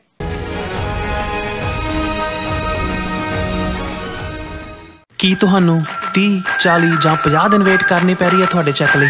ਫਿਰ ਬ੍ਰੋਕਰਾਂ ਪਿੱਛੇ ਭੱਜਦੇ ਫਿਰਦੇ ਹੋ ਪੈਸੇ ਲਈ, ਬਹੁਤ ਜ਼ਿਆਦਾ ਟਾਈਮ ਵੇਸਟ ਹੋ ਜਾਂਦਾ ਇੱਦਾਂ ਤਾਂ। ਜੇ ਤੁਸੀਂ ਅੱਜ ਹੀ ਪੈਸੇ ਲੈਣੇ ਤਾਂ ਬੌਬਟੇਲ ਨੂੰ ਕਾਲ ਕਰੋ। ਬੌਬਟੇਲ ਤੁਹਾਡੀਆਂ ਇਨਵੋਇਸਿਸ ਸੇਮ ਡੇ ਫੰਡ ਕਰ ਸਕਦੇ ਹਨ for a small fee, no contract, no reserve and no hidden fees। ਅੱਜ ਹੀ ਕਾਲ ਕਰੋ ਬੌਬਟੇਲ ਨੂੰ ਤੇ ਤੁਹਾਡਾ ਪਹਿਲਾ ਮਹੀਨਾ ਫ੍ਰੀ। 410 204 2084 ਅਗੇਨ 410 204 2084। ਕੋਰੋਨਾ ਵਾਇਰਸ ਦੇ ਸੰਕਟ ਦੇ ਚੱਲਦਿਆਂ ਅਮਰੀਕਾ ਵਿੱਚ ਐਮਰਜੈਂਸੀ ਐਲਾਨੀ ਜਾ ਚੁੱਕੀ ਹੈ। ਲੋੜਵੰਦ ਬਜ਼ੁਰਗਾਂ ਅਤੇ ਵਾਇਰਸ ਤੋਂ ਪੀੜਤ ਲੋਕਾਂ ਦੀ ਮਦਦ ਲਈ ਯੂਨਾਈਟਿਡ ਸਿਕਸ ਵੱਲੋਂ ਐਮਰਜੈਂਸੀ ਹੌਟਲਾਈਨ ਨੰਬਰ ਉਮੀਦ ਜਾਰੀ ਕੀਤਾ ਗਿਆ। ਖਾਣ ਪੀਣ ਦੇ ਸਮਾਨ ਤੋਂ ਲੈ ਕੇ ਦਵਾਈਆਂ ਤੱਕ ਆਪ ਸਭ ਅਮਰੀਕਾ ਭਰ ਵਿੱਚੋਂ ਕਾਲ ਕਰਕੇ ਮਦਦ ਲੈ ਸਕਦੇ ਹੋ। ਆਓ ਇਸ ਔਖੇ ਸਮੇਂ ਵਿੱਚ ਗੁਰੂ ਨਾਨਕ ਸਾਹਿਬ ਦੇ ਫਲਸਫੇ ਨੂੰ ਅੱਗੇ ਤੋਰਦਿਆਂ ਮਨੁੱਖਤਾ ਦੇ ਭਲੇ ਲਈ ਇਕਮੁੱਠ ਹੋਈਏ। ਉਮੀਦ 855 878 6333।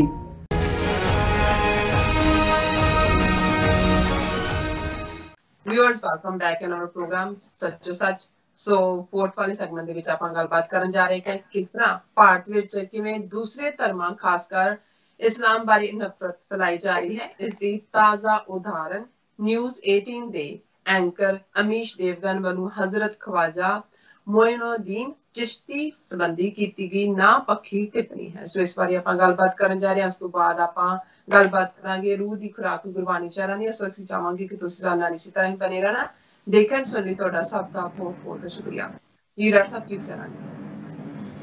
ਦੇਖੋ, ਜਦੋਂ ਤੋਂ ਹਿੰਦੂ ਕਵੀਆਂ ਦੇ ਹੱਥ 'ਚ ਪੋਲੀਟੀਕਲ ਪਾਵਰ ਆਈ ਹੈ ਔਰ ਇਸ ਵੇਲੇ ਕਰਨਾ ਇਹ ਨਹੀਂ ਕਿ ਸੈਂਟਰ ਦੇ ਵਿੱਚ ਇਹਨਾਂ ਦੀ ਹਕੂਮਤ ਹੈ, ਖਾਸ ਤੌਰ ਤੇ ਬਹੁਤ ਸਾਰੀਆਂ ਸਟੇਟਾਂ 'ਚ ਵੀ ਬੀਜੇਪੀ ਜਾਂ ਉਹਨਾਂ ਦੀਆਂ ਪੋਲੀਸ਼ਨ ਸਰਕਾਰਾਂ ਨੇ ਜਿਵੇਂ ਨਾਰਥ ਈਸਟ ਨੇ ਔਰ ਯੂਪੀ ਦੇ ਵਿੱਚ ਅਦਿੱਤਿਆਨਾਥ ਨਾਂ ਦਾ ਗੁੰਡਾ ਜਿਹੜਾ ਕੰਨਪਾਟਾ ਯੋਗੀ ਹੈ ਗੋਰਖਮਠ ਦੇ ਵਿੱਚ। ਪਰ ਇਹ ਜਿਹੜੇ ਕੰਨਪਾਟੇ ਯੋਗੀ ਨੇ ਇਹਨਾਂ ਦਾ ਪੁਰਾਣਾ ਇਤਿਹਾਸ ਵੀ ਗੁੰਡਾਗਰਦੀ ਦਾ ਰਿਹਾ। ਸਾਧਾਂ ਦੇ ਰੂਪ ਦੇ ਵਿੱਚ ਇਹ ਗੁੰਡੇ ਹੀ ਰਹੇ ਨੇ ਔਰ ਅਸੀਂ ਇਵਨ ਸਿੱਖ ਇਤਿਹਾਸ ਦੇ ਹਵਾਲੇ ਨਾਲ ਵੀ ਦੇਖਦੇ ਹਾਂ ਕਿ ਗੋਰਖਮਤਾ ਜਿਸ ਨੂੰ ਕਦੇ ਗੁਰੂ ਨਾਨਕ ਸਾਹਿਬ ਦੀ ਵਿਜ਼ਿਟ ਤੋਂ ਬਾਅਦ ਜਿਹੜਾ ਉਹ ਸਿੱਧਾ ਨੇ ਆਪਣਾ ਸਿਰ ਝੁਕਾ ਦਿੱਤਾ ਸੀ ਉਸ ਵੇਲੇ ਦੇ ਔਰ ਲੋਕਾਂ ਨੇ ਵੀ ਉਹਨਾਂ ਦਾ ਫਰਾਡ ਦੇਖ ਲਿਆ ਸੀ, ਉਹਦਾ ਨਾਮ ਨਾਨਕ ਮਤਾ ਪੈ ਗਿਆ ਸੀ। ਹੁਣ ਵੀ ਨਾਨਕ ਮਤਾ ਯੂਪੀ ਦੇ ਵਿੱਚ ਹੈ ਔਰ ਜਦੋਂ ਤੱਕ 6ਵੇਂ ਪਾਤਸ਼ਾਹ ਦਾ ਵੇਲਾ ਆਉਂਦਾ ਹੈ, ਕਿਉਂਕਿ ਗੁਰੂ ਨਾਨਕ ਸਾਹਿਬ ਤੋਂ ਬਾਅਦ ਕੋਈ ਹੋਰ ਉਸ ਤੋਂ ਬਾਅਦ ਗੁਰੂ ਸਾਹਿਬ ਨਹੀਂ ਗਏ ਉਸ ਖਿੱਤੇ 'ਚ ਔਰ ਅਲਮਸਤ ਨਾਂ ਦਾ ਗੁਰੂ ਕਾ ਸਿੱਖ ਜਿਹੜਾ ਉੱਥੇ ਇੱਕ ਸਿੱਖੀ ਦੇ ਪ੍ਰਚਾਰ ਦੇ ਤੌਰ ਤੇ ਸੇਵਾ ਸੰਭਾਲ ਕਰਦਾ ਸੀ। ਇਹੀ ਯੋਗੀਆਂ ਨੇ ਇਸ ਕਿਸਮ ਦੀਆਂ ਨੂੰ ਕੰਨ ਪਾਟੇ ਯੋਗੀ ਕਹਿੰਦੇ ਨੇ ਕਿਉਂਕਿ ਕੰਨ ਪਾੜ ਕੇ ਇਹਨਾਂ ਨੇ ਮੁੰਦਰਾ ਪਾਈਆਂ ਹੁੰਦੀਆਂ। ਗੋਰਖਨਾਥ ਦੇ ਚੇਲੇ ਨੇ, ਤੁਸੀਂ ਅਦਿੱਤਿਆਨਾਥ ਯੋਗੀ ਵੀ ਦੇਖੋ, ਇਹਦੇ ਵੀ ਉਹ ਮੁੰਦਰਾ ਪਾਈ ਹੋਈ ਹੈ। ਇਹਨਾਂ ਨੇ ਉਸ ਸਿੱਖ ਦੀ ਅਲਮਸਤ ਦੀ ਬਹੁਤ ਮਾਰ ਕੁਟਾਈ ਕਰਕੇ ਉਸ ਸਾਰੇ ਨੂੰ ਜਿਹੜਾ ਪਿੱਪਲ ਸੀ ਜਿਹਦੇ ਥੱਲੇ ਗੁਰੂ ਸਾਹਿਬ ਬੈਠੇ ਉਸ ਨੂੰ ਅੱਗ ਲਾ ਦਿੱਤੀ ਸੀ ਔਰ ਉਹਨੇ ਅਲਮਸਤ ਨੇ ਅਰਦਾਸ ਕੀਤੀ, ਯਾਦ ਕੀਤਾ ਕਿ ਭਾਈ ਮੈਂ ਆਪਣਾ ਫਰਜ਼ ਨਿਭਾਇਆ ਪਰ ਇਤਿਹਾਸਕ ਯਾਦ ਜਾ ਰਹੀ ਹੈ। ਔਰ ਸਾਡਾ ਇਤਿਹਾਸਕ ਜਿਹੜਾ ਵਰਤਾਂਤ ਹੈ ਵੇਰਵਾ ਦੱਸਦਾ ਹੈ ਕਿ ਕਿਵੇਂ 6ਵੇਂ ਪਾਤਸ਼ਾਹ ਗੁਰੂ ਹਰਗੋਬਿੰਦ ਸਾਹਿਬ ਅੰਮ੍ਰਿਤਸਰ ਤੋਂ ਆਲ ਦਾ ਵੇ ਸਿੱਖਾਂ ਦੇ ਨਾਲ ਯੂਪੀ ਦੇ ਉਸ ਨਾਨਕ ਮੰਦਰ ਦੇ ਮੁਕਾਮ ਤੇ ਆਏ ਔਰ ਉਹਨੂੰ ਅਲਮਸਤ ਨੂੰ ਵੀ ਤਹਫੁਜ਼ ਹੋਇਆ, ਲੇਕਿਨ ਉਹਨਾਂ ਨੇ ਜੋਗੀਆਂ ਨੂੰ ਫੜ ਕੇ ਫਿਰ ਸਾਰਿਆਂ ਨੂੰ ਉਹਨਾਂ ਨੂੰ ਚੰਗੀਆਂ ਸਜ਼ਾਵਾਂ ਦਿੱਤੀਆਂ, ਜਿਹੜਾ ਵੀ ਇੱਕ ਫਿਰ ਸਿੱਖੀ ਦਾ ਤੌਰ ਤਰੀਕਾ ਹੁੰਦਾ ਹੈ, ਔਰ ਉਸ ਥਾਂ ਨੂੰ ਐਸਟੈਬਲਿਸ਼ ਕੀਤਾ ਵਾਪਸ। ਅੱਜ ਉੱਥੇ ਨਾਨਕਮਤਾ ਗੁਰਦੁਆਰਾ ਸਾਹਿਬ ਇਤਿਹਾਸਕ ਗੁਰਦੁਆਰਾ। ਸੋ ਜ਼ਾਹਰ ਹੈ, ਮੈਂ ਇਸ ਲਈ ਕਿਹਾ ਵੀ ਇਹ ਜਿਹੜਾ ਇਹ ਇਕੱਲਾ ਜਦੋਂ ਯੋਗੀ ਜਾਂ ਇਹ ਗੋਰਖਨਾਥ ਦੇ ਚੇਲੇ ਗੁੰਡੇ ਵੀ ਨੇ ਨਾਲੋਂ ਨਾਲ, ਈਵਨ ਸਾਧ ਪਰੰਪਰਾ ਚ ਵੀ ਇਹਨਾਂ ਦਾ ਗੁੰਡਿਆਂ ਦਾ ਰੋਲ ਰਿਹਾ, ਔਰ ਇਹਨਾਂ ਸਾਰਿਆਂ ਦੀ ਹਮਾਇਤ ਕਰਨ ਵਾਲੇ ਨੇ ਮੀਡੀਆ ਦੇ ਵਿੱਚ ਬੈਠੇ ਲੋਕ, ਕਿਉਂਕਿ ਹਿੰਦੂਤਵਾਦੀ ਆਈਡੀਓਲੋਜੀ ਨੂੰ ਮੀਡੀਆ ਰਾਹੀਂ ਬਹੁਤ ਜ਼ੋਰ ਨਾਲ ਪ੍ਰਚਾਰਿਆ ਗਿਆ, ਔਰ ਇਹ ਮੀਡੀਆ ਦਾ ਹੀ ਅਸਰ ਹੈ ਕਿ ਉਹ ਲਿੰਚਿੰਗ ਹੋਣ, ਉਹ ਲਵ ਜਿਹਾਦ ਦੇ ਨਾਂ ਥੱਲੇ ਮੁਸਲਮਾਨਾਂ ਦਾ ਜਿਹੜਾ ਉਹ ਸ਼ੋਸ਼ਣ ਹੋਏ, ਉਹਨਾਂ ਦੀ ਮਾਰ ਕੁਟਾਈ ਹੋਏ, ਉਹ ਗਊ ਮਾਤਾ ਦੇ ਨਾਂ ਥੱਲੇ ਇਹਨਾਂ ਦੇ ਵਿਜੀਲਾਂਟੇ ਗਰੁੱਪ ਜ਼ੁਲਮ ਕਰ ਰਹੇ ਹੋਣ, ਜਾਂ ਦੇਸ਼ ਧਰੋਹੀ ਦੱਸ ਕੇ ਹਰ ਇੱਕ ਨੂੰ ਪਾਕਿਸਤਾਨੀ ਦੱਸ ਕੇ, ਜਾਂ ਭਾਰਤ ਮਾਤਾ ਕੀ ਜੈ ਕੁਹਾਣ ਦੇ ਨਾਂ ਥੱਲੇ, ਜੈ ਸ਼੍ਰੀ ਰਾਮ ਕੁਹਾਣ ਦੇ ਨਾਂ ਥੱਲੇ। ਸੋ ਇਸ ਕਿਸਮ ਦਾ ਇੱਕ ਇਹਨਾਂ ਦਾ ਮੀਡੀਆ 'ਚ ਬੈਠਾ ਹੋਇਆ ਪੱਕਾ ਹਿੰਦੂ ਤੋਂ ਵੀ ਰੰਗ 'ਚ ਰੰਗਿਆ ਨਿਊਜ਼ 18 ਦਾ ਐਂਕਰ ਹੈ ਅਮੀਸ਼ ਦੇਵਗਨ, ਔਰ ਇਹਨੇ ਕਿਸ ਹੱਦ ਤੱਕ ਜਾ ਕੇ ਇੱਕ ਪਾਸੇ ਤਾਂ ਪੋਲੀਟੀਕਲੀ ਤੁਸੀਂ ਪਾਕਿਸਤਾਨ ਨੂੰ ਨੈਗੇਟ ਕਰਦੇ ਹੋ ਜਾਂ ਕਿਸੇ ਹੋਰ ਪੋਲੀਟੀਕਲ ਏਜੰਡੇ ਨੂੰ, ਉਹ ਸਮਝ ਆ ਸਕਦਾ ਹੈ ਕਿ ਵੀ ਤੁਹਾਡੀ ਇਹ ਹਿੰਦੂਤਵਾਦੀ ਆਈਡੀਓਲੋਜੀ ਹੈ, ਪਰ ਇਸਲਾਮ ਵਿਚਲੇ ਜਿਹੜੇ ਸੂਫੀ ਫਕੀਰ ਜਿਨ੍ਹਾਂ ਨੇ ਪਿਆਰ ਦਾ ਸੁਨੇਹਾ ਦਿੱਤਾ ਹੈ, ਉਹਨਾਂ ਨੂੰ ਦੂਸਰੇ ਵੀ ਉਨਾ ਹੀ ਪਿਆਰ ਕਰਦੇ ਨੇ, ਬੇਸ਼ੱਕ ਉਹ ਇਸਲਾਮ ਦੇ ਦਾਇਰਾਕਾਰ ਚ ਰਹੇ, ਔਰ ਉਹਨਾਂ ਦੇ ਪਿਆਰ ਦੇ ਸੁਨੇਹੇ ਦੀ ਬਦੌਲਤ ਬਹੁਤ ਸਾਰੇ ਇਸਲਾਮ ਦੇ ਦਾਇਰਾਕਾਰ ਚ ਆਏ।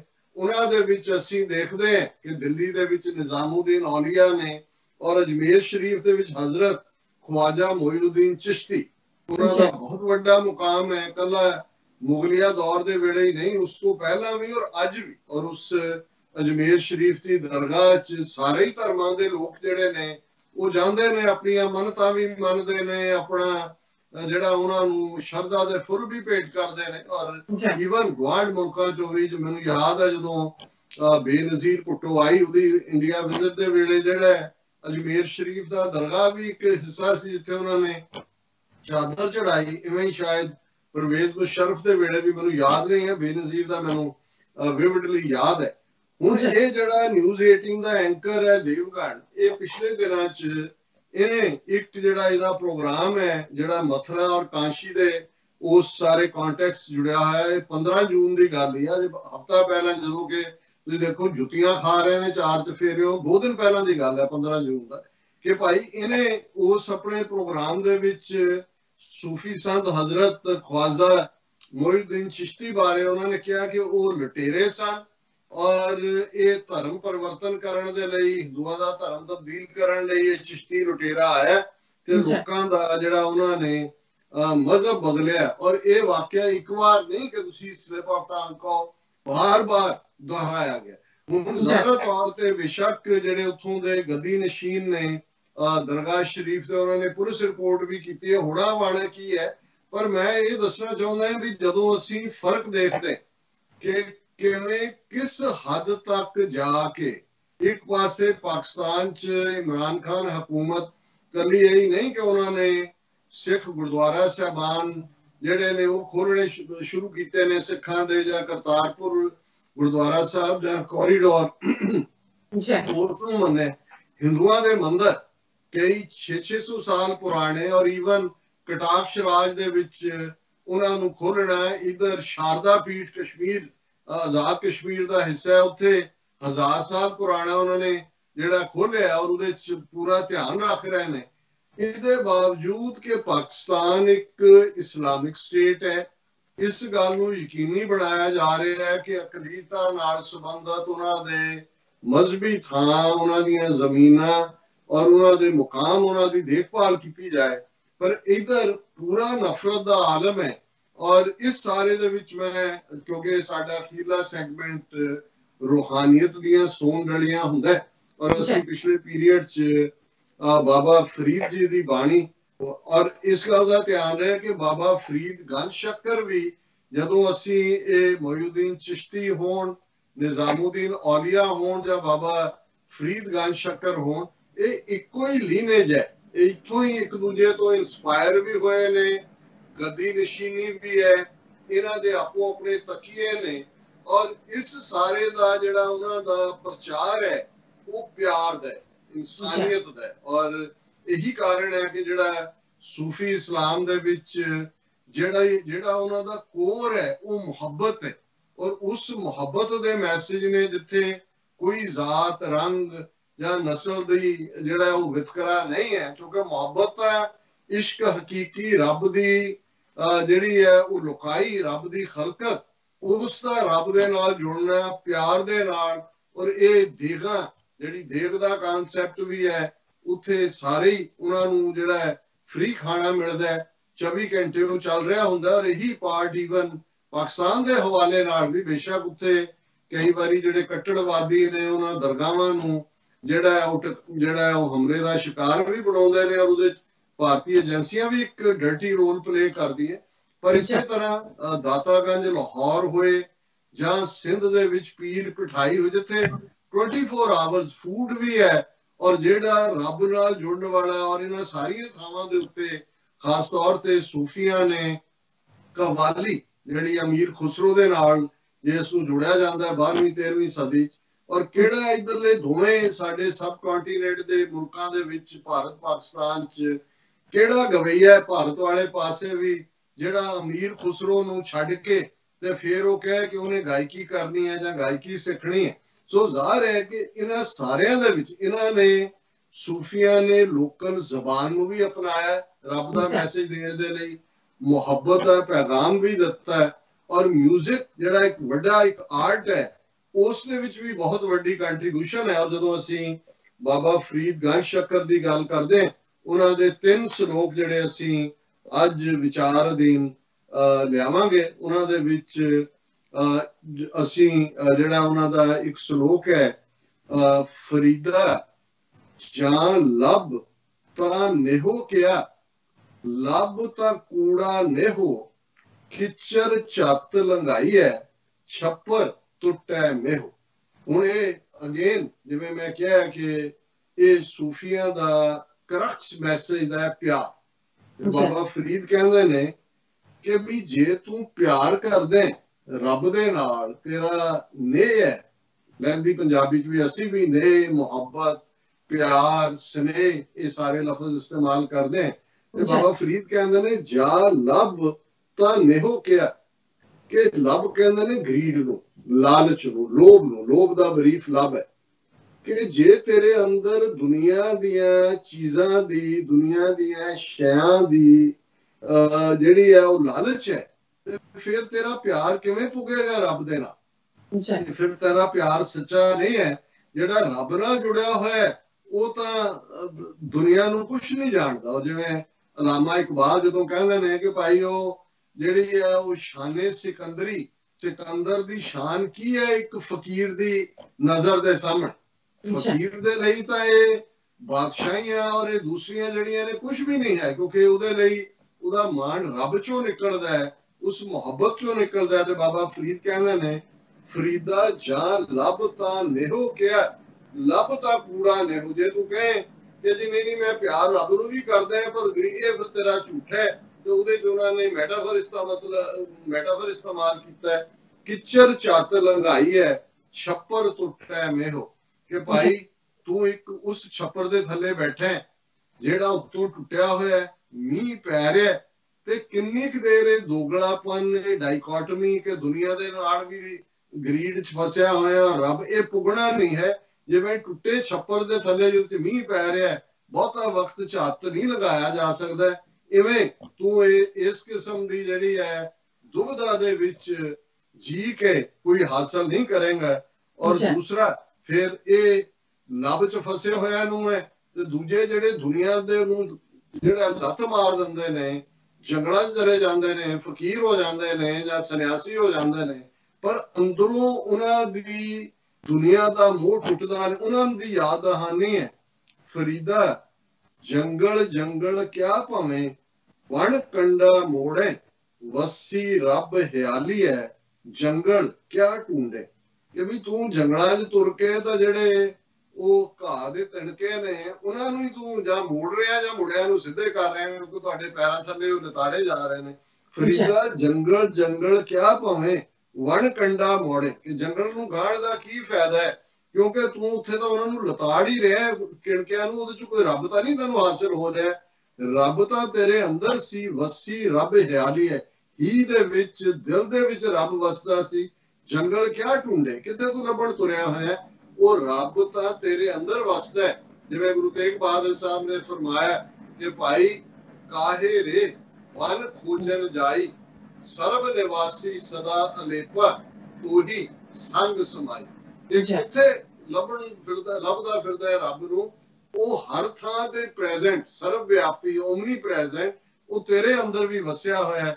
ਤੇ ਅਖੀਰਲਾ ਸ਼ਲੋਕ ਕਿ ਭਾਈ ਕਿਵੇਂ ਜਿਹੜੀ ਜੇ ਸਾਡੀ ਜ਼ਿੰਦਗੀ ਰੱਬ ਦੀ ਮੁਹੱਬਤ ਚ, ਇਬਾਦਤ ਚ, ਯਾਦ ਨਹੀਂ ਗੁਜ਼ਰਦੀ, ਬਚਪਨ ਜਵਾਨੀ ਤੇ ਫਿਰ ਬੁਢਾਪਾ ਆ ਜਾਂਦਾ ਹੈ, ਤੇ ਬੁਢਾਪਾ ਕਿੰਨੀ ਬੇਬਸੀ ਦਾ ਆਲਮ ਬਣ ਜਾਂਦਾ ਹੈ। ਉਸ ਨੂੰ ਬਾਬਾ ਫਰੀਦ ਫਰਮਾਉਂਦੇ ਨੇ, ਫਰੀਦਾ ਇਨੀ ਨਿੱਕੀ ਜੰਗੀ ਹੈ, ਥਲ ਡੂੰਗਰ ਭਵਿਓ, ਅੱਜ ਫਰੀਦਾ ਕੁਜੜਾ ਸਹਿ ਕੋਹਾਂ ਥੀਓ। ਬਾਬਾ ਫਰੀਦ ਕਹਿੰਦੇ ਨੇ ਕਿ ਇਹਨਾਂ ਨਿੱਕੀਆਂ ਨਿੱਕੀਆਂ ਜੰਗਾਂ ਦੇ ਨਾਲ, ਲੱਤਾਂ ਦੇ ਨਾਲ ਮੈਂ ਕਿੰਨੀ ਧਰਤੀ ਗਾਈ।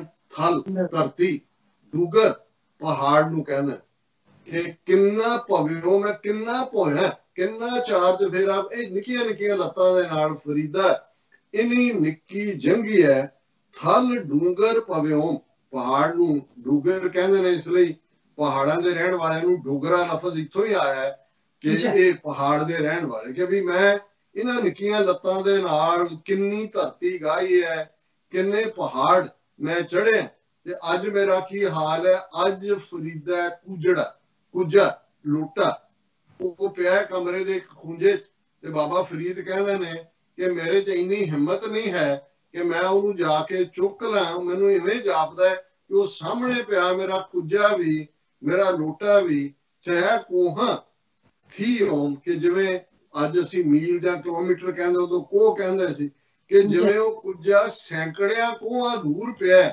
ਇਹ ਹੈ ਬੁਢਾਪੇ ਦੀ ਹਾਲਤ। ਔਰ ਇਹ ਜਦੋਂ ਇਸ ਕਿਸਮ ਦੀ ਯਾਦ ਦਹਾਨੀ ਕਰਵਾਈ ਜਾਂਦੀ ਹੈ ਰੱਬ ਦੇ ਬੰਦਿਆਂ ਵੱਲੋਂ, ਤੇ ਫਿਰ ਇਹਦਾ ਮਤਲਬ ਇਹੀ ਹੁੰਦਾ ਹੈ, ਜਿਵੇਂ ਕਬੀਰ ਸਾਹਿਬ ਨੇ ਫਰਮਾਇਆ, ਕੱਲ ਕਰੇ ਸੋ ਆਜ ਕਰ, ਆਜ ਕਰੇ ਸੋ ਤਾਲ, ਪਾਛੇ ਕਛੂ ਨਾ ਹੋਏਗੋ, ਜੋ ਸਿਰ ਪਰ ਪਹੁੰਚਿਓ ਕਾਲ।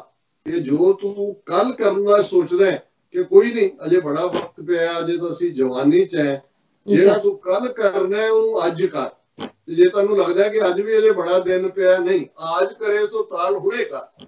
ਸੋ ਮਤਲਬ ਇਹ ਹੈ ਵੀ ਜਦੋਂ ਤੁਹਾਨੂੰ ਇਸ ਗੱਲ ਦੀ ਸਮਝ ਆ ਗਈ ਹੈ ਕਿ ਇਹ ਦੁਨੀਆ ਮੁਕਾਮ ਫਾਨੀ, ਇਹ ਫਾਨੀ ਮੁਕਾਮ ਹੈ, ਤੇ ਫਿਰ ਵਕਤ ਜ਼ਾਇਆ ਨਾ ਕਰੋ, ਹਕੀਕਤ ਦੇ ਨਾਲ ਜੁੜੋ।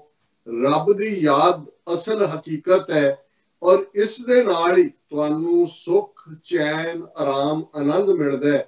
ਬਾਕੀ ਅਸੀਂ ਜਿਸ ਦੁਨੀਆ ਦੇ ਲਈ ਆਪਣਾ ਦੀਨ ਗਵਾਉਂਦੇ ਹਾਂ, ਈਮਾਨ ਛੱਡਦੇ ਹਾਂ, ਉਸ ਬਾਰੇ ਵੀ ਬਾਬਾ ਕਬੀਰ ਕਹਿੰਦੇ ਨੇ, ਦੀਨ ਗਵਾਇਆ ਦੁਨੀ ਸਿਓ, ਦੁਨੀ ਨ ਚਾਲੀ ਸਾਥ, ਪਾਏ ਕੁਹਾੜਾ ਮਾਰਿਆ ਗਾਫਲ ਆਪਣੇ ਹੱਥ। ਕਿ ਜਿਸ ਦੁਨੀਆ ਦੇ ਲਈ ਅਸੀਂ ਦੀਨ ਗਵਾਉਂਦੇ ਹਾਂ, ਉਸ ਦੁਨੀਆ ਨੇ ਨਾਲ ਨਹੀਂ ਨਿਭਣਾ, ਔਰ ਅਸੀਂ ਗਾਫਲ ਹੁੰਦਾ ਜਿਹੜਾ ਸੁੱਤਾ ਪਿਆ ਮਾਇਆ ਦੀ ਨੀਂਦ ਦੇ ਵਿੱਚ, ਅਸੀਂ ਆਪਣੇ ਪੈਰਾਂ ਤੇ ਆਪ ਹੀ ਕੁਹਾੜਾ ਮਾਰ ਰਹੇ ਹਾਂ, ਆਪਣੇ ਪੈਰਾਂ ਨੂੰ ਆਪ ਹੀ ਵੱਢ ਰਹੇ, ਕੁਹਾੜਾ ਮਾਰ ਰਹੇ, ਕਿ ਅਸੀਂ ਦੇਖ ਰਹੇ ਕਿ ਹਕੀਕਤ ਕੀ ਹੈ, ਔਰ ਉਸ ਵੱਲੋਂ ਅਸੀਂ ਅੱਖਾਂ ਬੰਦ ਕੀਤੀਆਂ ਹੋਈਆਂ ਨੇ, ਔਰ ਅਸੀਂ ਗਵਾਚੇ ਹੋਏ। ਬਹਿਤੀ ਜਾਤ ਕਦੇ ਦ੍ਰਿਸ਼ਟ ਨਾ ਧਾਰਤ, ਇਹ ਜੋ ਸਭ ਹੈ ਚੱਲ ਰਹੀ ਹੈ ਜ਼ਿੰਦਗੀ, ਔਰ ਉਸ ਹਕੀਕਤ ਨੂੰ ਅਸੀਂ ਦੇਖਣ ਨੂੰ ਤਿਆਰ ਨਹੀਂ ਹੈ। ਅਸੀਂ ਕੂੜ ਦੇ ਵਿੱਚ, ਝੂਠ ਦੇ ਵਿੱਚ, ਲੱਭ ਦੇ ਵਿੱਚ, ਲੋਭ ਦੇ ਵਿੱਚ, ਲਸਟ ਦੇ ਵਿੱਚ, ਅਨਾਹ ਦੇ ਵਿੱਚ ਆਪਣੀ ਜ਼ਿੰਦਗੀ ਬਤੀਤ ਕਰ ਦਿੰਦੇ, ਗਵਾਚੇ ਹੋਏ ਜਿਹੜਾ ਸਾਡੀ ਸਾਰੀ ਜ਼ਿੰਦਗੀ ਗੁਜ਼ਰ ਜਾਂਦੀ ਹੈ। ਇਹ ਅੱਜ ਦਾ ਵਿਚਾਰ ਜੀ। ਡਾਕਟਰ ਸਾਹਿਬ ਤੁਹਾਡਾ ਬਹੁਤ ਬਹੁਤ ਸ਼ੁਕਰੀਆ, ਤੁਸੀਂ ਅੱਜ ਦੇ ਅਹਿਮ ਇਸ਼ੂ ਤੇ ਅੱਜ ਦਾ ਵਿਚਾਰ ਸਾਡੇ ਦਰਸ਼ਕਾਂ ਨਾਲ ਸਾਂਝਾ ਕੀਤਾ। ਇਸ ਨਾਲ ਆਪਣੇ ਵਿਊਜ਼ ਕਰਨ ਲਈ ਇਜਾਜ਼ਤ। ਵਿਊਅਰਸ, ਸਾਡੇ ਪ੍ਰੋਗਰਾਮ ਦਾ ਸਮਾਂ ਇੱਥੇ ਹੀ ਸਮਾਪਤ ਹੁੰਦਾ। ਤੁਸੀਂ ਆਪਣੀ ਰਾਏ ਤੇ ਸੁਝਾਅ ਸਾਨੂੰ ਭੇਜਣਾ ਨਾ ਭੁੱਲਣਾ। ਸਾਡੇ ਇਸ ਪਤੇ ਤੇ SOS@TV84.tv ਤੇ ਅਸੀਂ ਆਪਣਾ ਪ੍ਰੋਗਰਾਮ ਲੈ ਕੇ ਫਿਰ ਦੁਬਾਰਾ ਤੁਹਾਡੇ ਸਨਮੁਖ ਹੋਵਾਂਗੇ। ਤਦ ਤੱਕ ਲਈ ਮੈਨੂੰ ਤੇ ਆਪਣਾ ਸੁਣਾ ਦਿਆ ਦੋ। ਦੇਖਦੇ ਰਹੋ TV84। ਬੁਲਾ ਦਿਓ ਫਤਿਹ। ਵਾਹਿਗੁਰੂ ਜੀ ਕਾ ਖਾਲਸਾ, ਵਾਹਿਗੁਰੂ ਜੀ ਕੀ